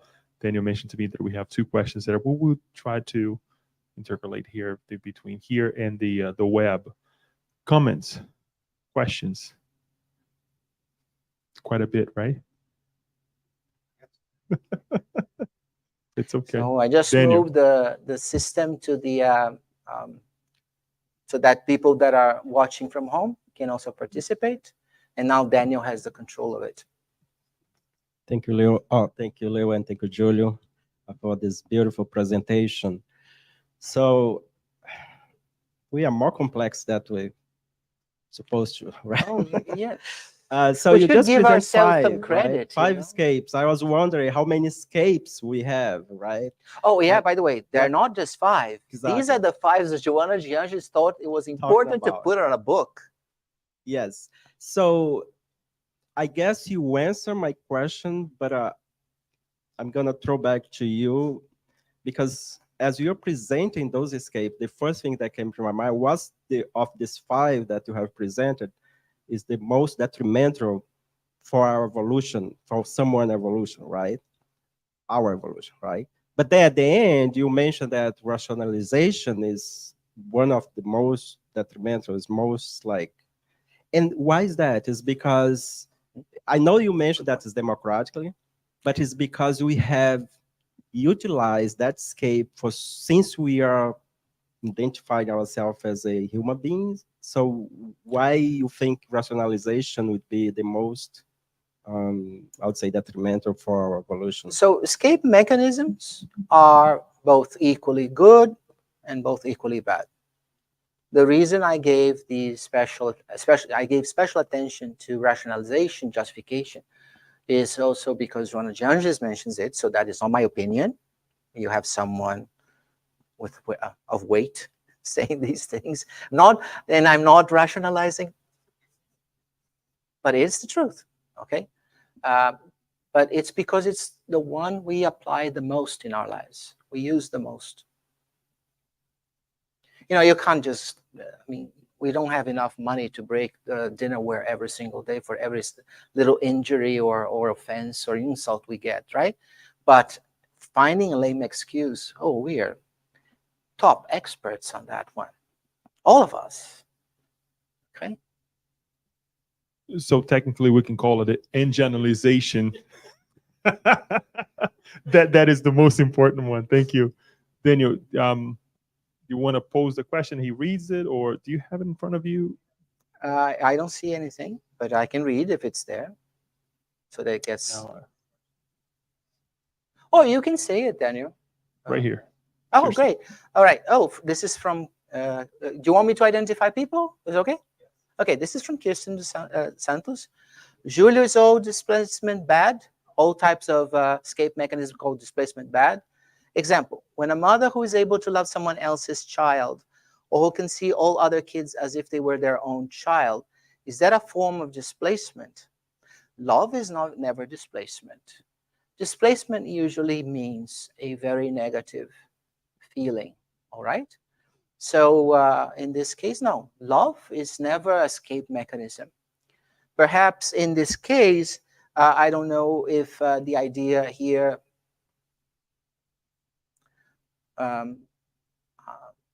is like in terms of comparison of someone's own kids versus somebody else's kids. But these are preferences. These are atavic inheritance. These are atavic traits that we have from other lives. Perhaps the somebody else's kid had been a kid of ours in a past life. So I don't know if it's in terms of a comparison. Comparisons are, in this case, are usually not a very good thing, and it indicates kind of a pseudo love. But if it's outside of comparison purposes, no, you can love, you can adopt someone and love that individual more than anything else in your life, like he had been your own kid, your biological child. Wouldn't also that be in a way, depending on the situation, because it's hard for us to pinpoint what it is, right? Right, yeah. Because of percent, but also a development of the self. Once the ego starts seeing just my kids as my kids, but also someone else as that I would treat as if it was my kids, right? Yeah, no, it's a step forward because the ego is one of the reasons why, for instance, in adoptions, first of all, they don't want to adopt. They cannot have their own kids, and they struggle and they struggle and they are miserable. And I'm not saying they're bad people. I'm just saying they're feeling a great deal of misery, but they cannot come to terms with themselves. You remember the conscience and the inner conflict to adopt someone because they are still biologically driven. It has to be my DNA. That's what is behind the whole thing. Or they do adopt, but in the adoption they want this, that, the other. So it feels like a supermarket when we go and want to buy tomato soup, and I want this type of tomato, this from this company, from that thing. I want it to be organic and that, as opposed to I want a child. So when we get to a point of someone adopting, I just want a child. I want someone to love, to raise, And that is a development of the self. Okay, that is the physical impediment to become pregnant or to have their own kids, which is a couple, right? The physical impediment is physical. It has nothing to do with the escape mechanisms of the ego. But the adoption is definitely a plus for the self. Yeah. True love is always a plus. Never. Thank you, Julio. Anyone else here before A good point. we can go ahead and move on to the next one then, and then I'll ask a question. Okay, so this is from Paul Schmidt. How does Spiritism view the superego? The superego, remember, the superego is Freudian nomenclature, all right? And other psychoanalytical constructs also use the idea of the superego, but we give Freudian the idea that, or the title that he came up with the model. So Spiritism kind of matches the self with the superego, but it's not really the self. And the reason is the following. Do you remember when I showed you the iceberg picture? And you had the superego going all the way from the top above the water, then just below the waterline, and then all the way down, deep down. And remember that an iceberg is at least 80 to 90% underwater. So when you see an iceberg, it's nothing compared to, or very close to nothing compared to what is under the water. So the superego takes all these three parts. And if it were just, the self would be a lot related to that idea of the superego, the deep superego, the one that goes all the way deep into the water, because this is the one that is going to be related to our atavisms. In this case, the good ones, the good things that we bring from our past lives. Okay, as it goes closer and closer to the water, perhaps we would say this is a bit of a mixture of the concept of the ego, when the ego is actually helping us to identify or to create an individuality or a personality. So then the self, very close to the superego, yes, but not one is not a synonym from the other. But definitely the self would not be the ego or associated with the ego, and the self would not be associated with the id. The id is really instinctive, really primordial to the, to the extreme. Very well. Julio, question that I have is that I think you nailed it, right, in terms of us using this for ourselves, right? But I cannot stay away from the idea that as I develop myself, right, as the ego lessens and to a certain degree, and the self takes over, that this is also happening collectively. Yes. Right. So in this conflict that is happening within the oneself now, in terms of like I, right, would you also say that this is a representation, or what's happening nowadays in our society is this explains what is happening in our society, this conflict, or not only the of one person or a group of individuals, but also collectively, that these conflicts are happening and created this whole chaos, right? Sometimes we see one another clashing, and it's in even on how we the escape mechanism involves us, and the perceptions are happening to all of us as well. So I kept thinking in terms of the collectiveness of this whole thing. Yes. So when you move from the individual, which is already very complex, like Daniel just said at the very beginning when we started the question, I didn't know we were that complex, right? Or I'm surprised that we are even that more complex than I originally thought. So now imagine when you start, even if you consider just this group, 10, 15 people, and we are not linear. Just because there are 10, let's say 10 people, we just multiply everything by 10. Because they are synergistic, they're antagonistic, there are so many different ways we interact with one another that the group, the whole, is much more complex than just the simple addition or even subtraction of our traits and personalities or individualities. So by the time we get to a society, it gets really, really bad, really, really complex, convoluted, I would say. That's the word. It's not bad convolution. It's just convoluted. That's all. It's convoluted because all these traits, they mingle, they match, they act on one another, and this is why I always say we evolve individually, but we learn collectively, socially. So this is how we also experience other things, other sets of experiences, by being together. If I were to pinch one of you here and, let's say, put you in an island where you would be able to live as long as possible with all the comforts, but you would never, ever, no cell phones, by the way, interact with anyone. You wouldn't have the book, okay? You could have the knowledge, but you wouldn't even have the latest books. You would have knowledge of certain things that would be available to you. Then our progress would not stagnate, because we are the ones who put the effort to move ourselves forward, but it would definitely slow down considerably. We need one another. We must have one another. This is not about opinions. It's a fact. We are not snakes, by the way. We're not what? We're not snakes, because when the egg eclodes and the baby snake comes out, the first thing it does, it goes predatory. It knows how to hunt and how to get it. We don't. We don't. With all that we say, oh, but in other lives, in the spiritual realm, of course, I was born, I was raised, I was educated, and this and that. I'm not talking about degrees, but in terms of instructed. So where is all that?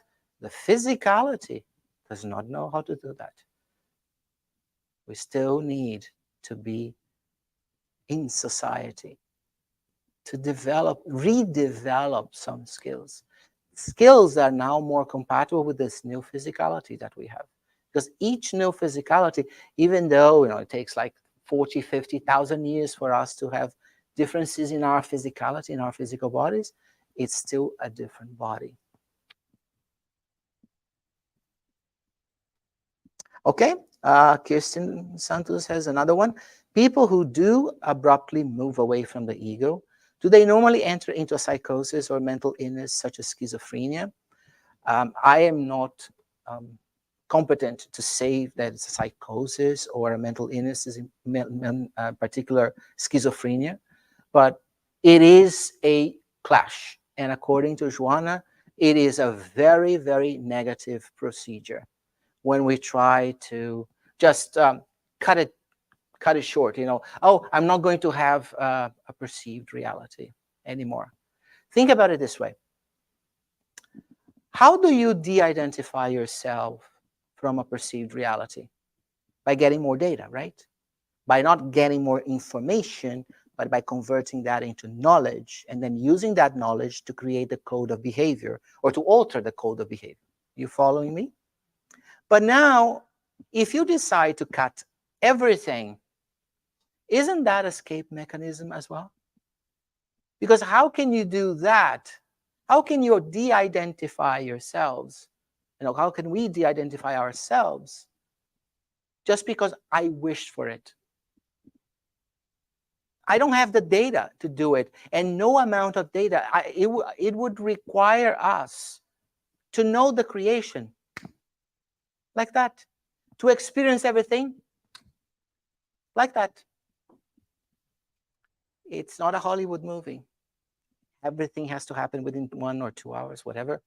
And then they squeeze everything those last 5 minutes, and everything that was bad gets converted. So no, it takes time. We have to interact. This is why I said, and definitely Jean recommends, live your lives, experience more, process more, but be open to what you experience. Because if you try to remove at once, it is going to be very detrimental. Joanna Jones is actually in the conscientious being. She actually says that these individuals will require a long time of psychotherapy if they try to do so, or if they are subjected to repression.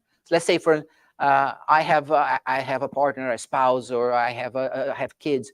If I force them to de-identify themselves at my will, within my whims or my way, I will actually cause them more harm than if I had let them stay with their identified, perceived realities. Julie, on that note, sorry, were you done? Okay. No. Would it be prudent to say that if we willingly, as we are experiencing things, as we are having the experiencing sets, right? And now with this understanding, we start to also try to understand the experiences of others. That perhaps my reality is a completely different reality for that individual.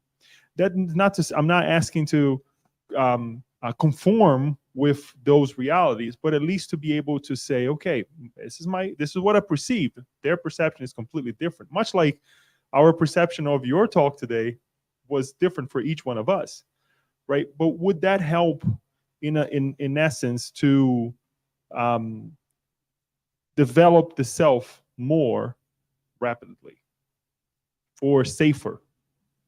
There is no more or less rapid or faster or more slowly or to make it a more substantial change in the self, because you see, this is something that is an all or none. You either develop it or you don't. There is no halfway. But the halfway here is how much you have developed. So it's not that we measure the self saying this is 1 iota of self, this is 2, 3, these are 2, 3, 4, 5, and this is 100. You can only do that when you know what is the maximum. Like when I say to you guys, do you know when your car has half a tank of gas? You only know because you know what a full tank is. Even if you have never put enough to get the tank full, you can open the manual and say it's this number of liters or gallons, right? So if you have half of that number, you know it's half full or half empty if you're of a positive or a negative mood. But we don't know what is the maximum for self.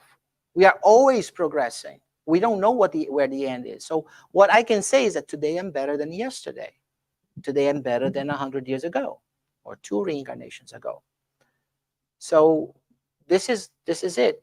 And we progress at our speed.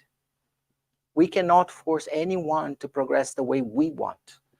Because like I said before, we progress, we evolve individually.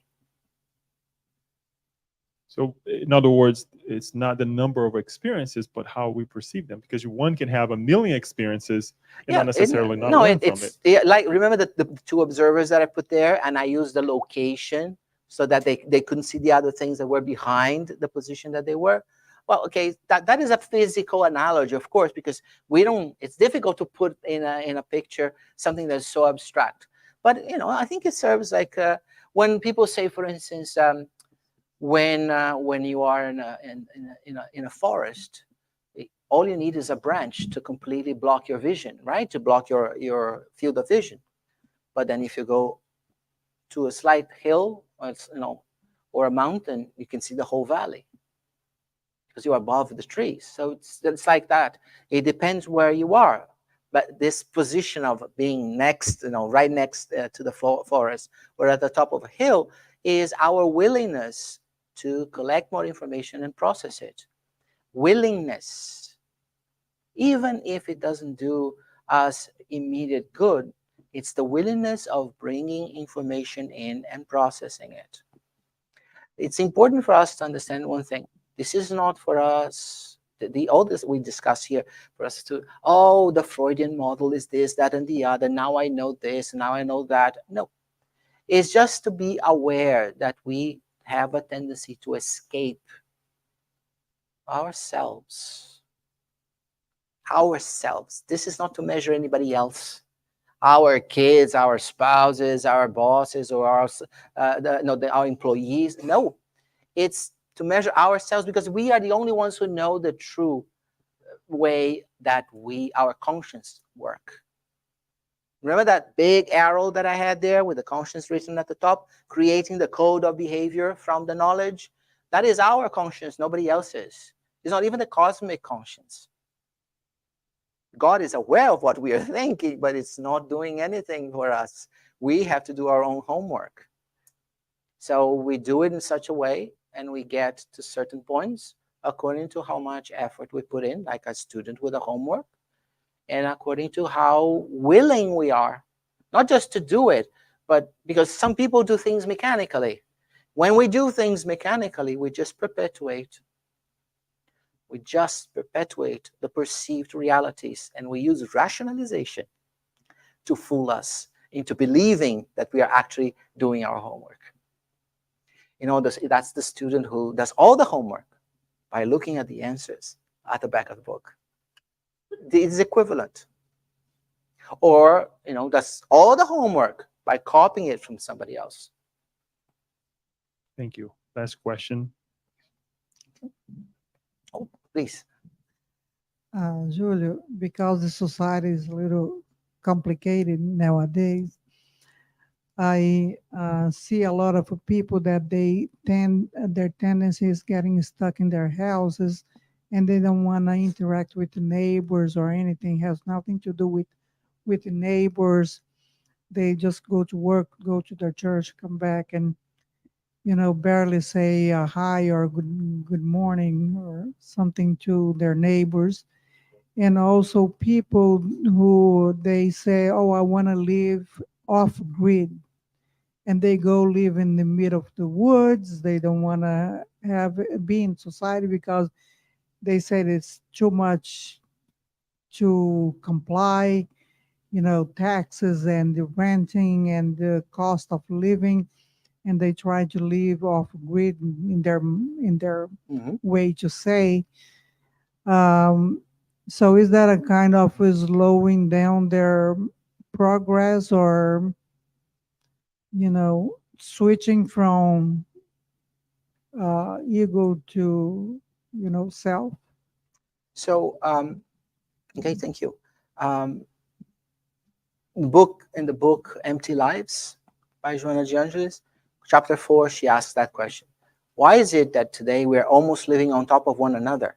There's so many people, and yet we are isolating more and more. We are lonely. We're not alone. We're lonely because being alone is important. Sometimes, actually, Joanna de Angelis asks us, and Emmanuel tells us, you have to have moments to yourself, so you can look inside of yourself in the silence of your mind. Remember that God cultivates the garden of our plenitude in the silence of our minds. So if you're never there, there's no reason for it to cultivate the garden for us. Okay? This metaphorically. Now back to the question. So we are isolating ourselves more and more.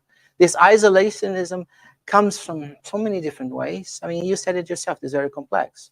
So I'm going to give you one of the many aspects. Fear. Fear. Absolute fear. Almost to the point of, actually, it is when they isolate themselves like that, okay, they are actually panicking. It's a fear that has become pathological. Now, be careful with this, okay? Just because someone lives further away from others does not mean necessarily that they are isolating themselves. There are people who do that, but whenever there's a gathering, they're the first ones to say, well, when can I come? What should I bring? They live with people. They interact, especially now with technology. We can interact with people on the other side of the globe without ever meeting them physically, face to face. So what I'm saying is about those individuals that sequester themselves away from everything, from society in general. And this is also a rebelliousness, because we do not want to, we want to say, I have free will. Nobody has free will. Okay, I have free will. That's what they tell themselves. That's the rationalization. I have free will, but in society, I cannot express it, because if I am in society, To express it, I would be able to say, I don't want to pay taxes, or I don't want to pay rent, or I want to play loud music at 2 a.m., even though I live in a building, with apartments in front, on the sides, and above and below. So living in society imposes restrictions, but these very restrictions, I'm not talking about negative ones, are there to educate us, because it allows us to think of the other. If we don't do it on our own, because at least there is a law that says, look, you cannot make that amount of noise after this number, after a certain time in the evening, and until a certain time in the morning. So these restrictions, they are constructive in a way. They are. When a teacher sets the test for the students, same thing. How would the students know that they have been preparing themselves well if they have never been tested, if they are never tested, right? And then this is with anything in life. Even the mistakes we make, the mistakes are the worst types of restrictions that we have. The mistakes teach us, as long as I don't use any of the escape mechanisms of the ego to either justify, to either compensate, to either assign blame to someone or something. No, okay, I made the mistake. Why did I make that mistake? What was behind it? Was I tired? But why was I tired? Because I went partying the night before I had a surgery, or I went to a party the night before a big test. So these are the things that make us look back inside. So they are useful. They're very useful. But if I now rebel against them, like in some of the concepts that we just studied today, we saw today, then I'm just escaping, missing the opportunities for growth that I've been given. Living in society is, in essence, having more opportunities to grow. When we isolate ourselves, we slow down our growth. And again, be careful with slow down.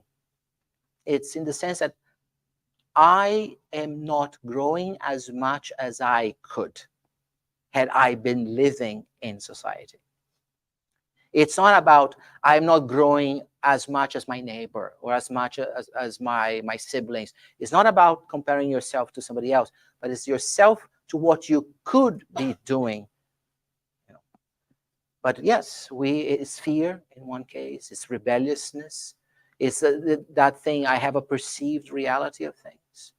And if it's not the way I want, then it's wrong. And these are very extreme, but then the consequences are also very extreme.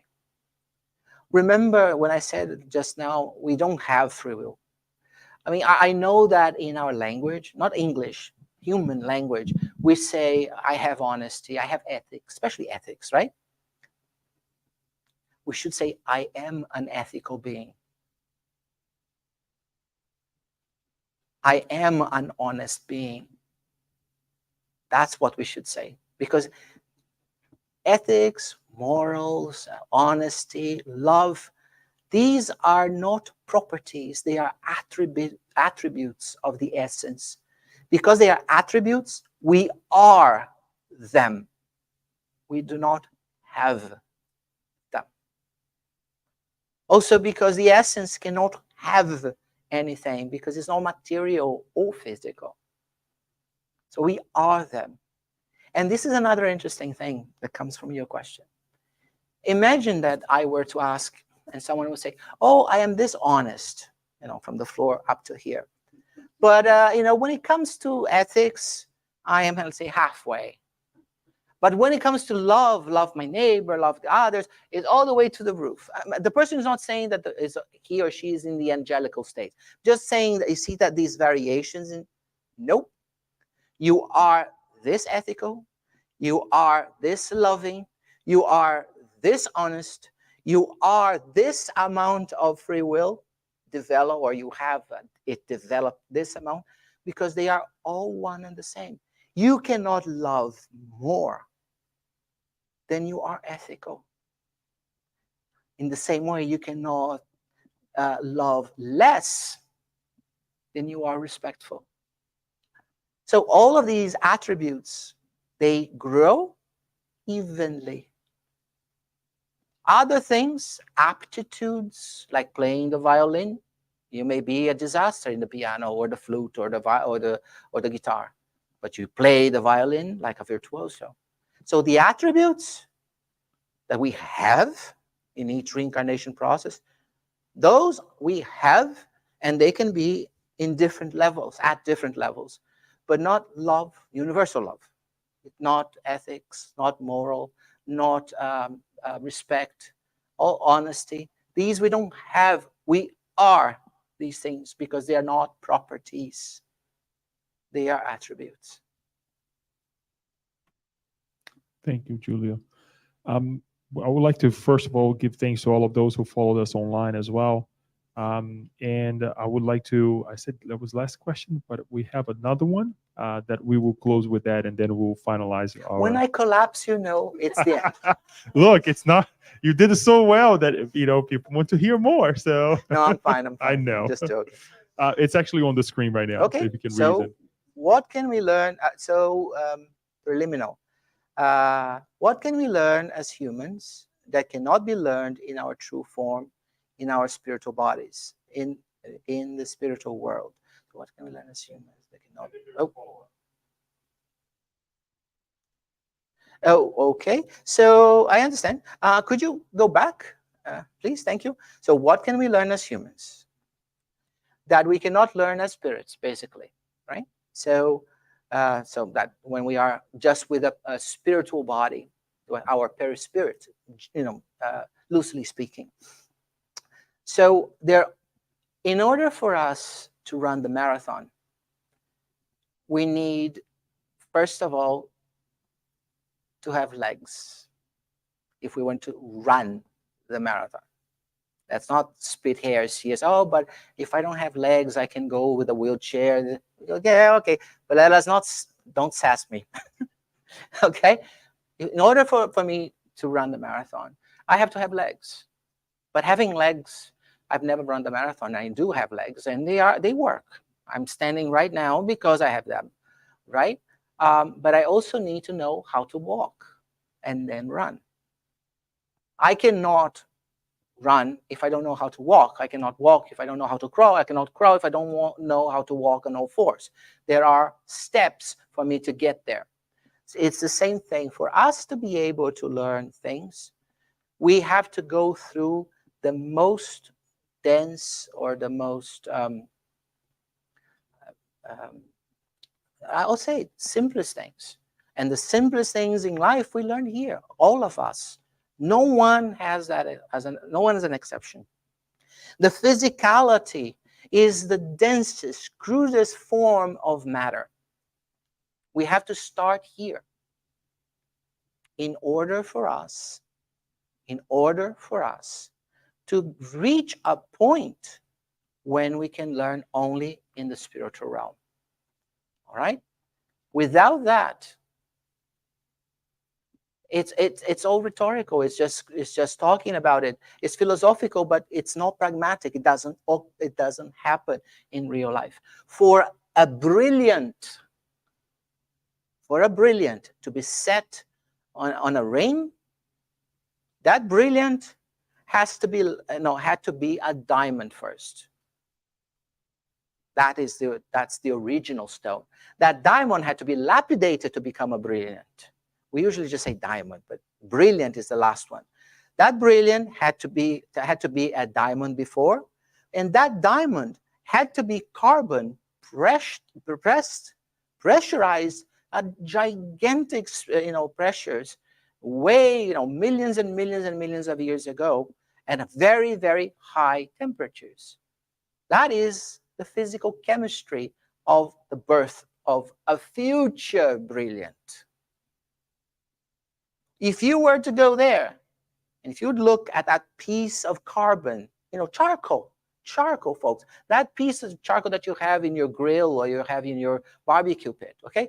If you were to look at that and say, this one day, because of the convolutions of a globe, will put enough, those convolutions will put enough pressure and heat, and it will compress that into a diamond, And then someone will pick that diamond, mine it out of the ore, and then lapidate it and polish it. And then it's going to be this beautiful gem that sparkles with the slightest amount of light. You wouldn't say, no way. We are that charcoal. We have to learn here in the physicality, in the physical world, the very first things, we have to be subjected to those immense amount of, those huge pressures and huge temperature gradients, so that we can one day hope to be a diamond, and then have someone come in, take us, extract us, mine us out of the earth, lapidate us, polish us, that we can sparkle as beautifully as a diamond as the high order spirits. It's stages. Beautiful answer and beautiful talk. So thank you very much for all of this. Oh, thank you. The questions Paul, were amazing. Very good. Thank you. Very All good. that we can ask is Appreciate to bear with us as we try to put this into practice, right? As Julio said several times here, is for Slowly. us. You good? Yes, Slowly. please. Slowly, do- yes. Let's not do it fast. In practice with one another, challenging one another too. What I would say is to connect with these thoughts, right? When we were going through the difficulties of life, right? The crisis. There's nothing wrong with that. There's nothing wrong with those crises. Those difficult moments in our life. So it's definitely. You want to say something else? I just want to say something funny. Oh, no. I still have Sure, the microphone here. When I read Sherlock Holmes, I was like 12, and I read in English. I read that gingerly, right? And then I had to look it up, because at that point I didn't know much English, so I had to look at almost everything, but that one in particular. And I said, one day I will have a use for this word, because even the dictionary said nobody uses this anymore. Now you know. Everything that we do in spiritual life here, while we are in the physical world, and later on, slow steps, slow increments, gingerly. Gingerly. Gingerly. I did not know that was. It's a funny word. That was from you know. Sherlock Holmes, but No, it's not. No, it's from English. But yes, I get it. But that struck you from that passage there. if you were to say something like, "Oh, do this gingerly today," people would look at you and say, "What? Yes, what? Did you spend the night with a dictionary?" Things like that. Or are you trying to Or to improve depress. your exactly?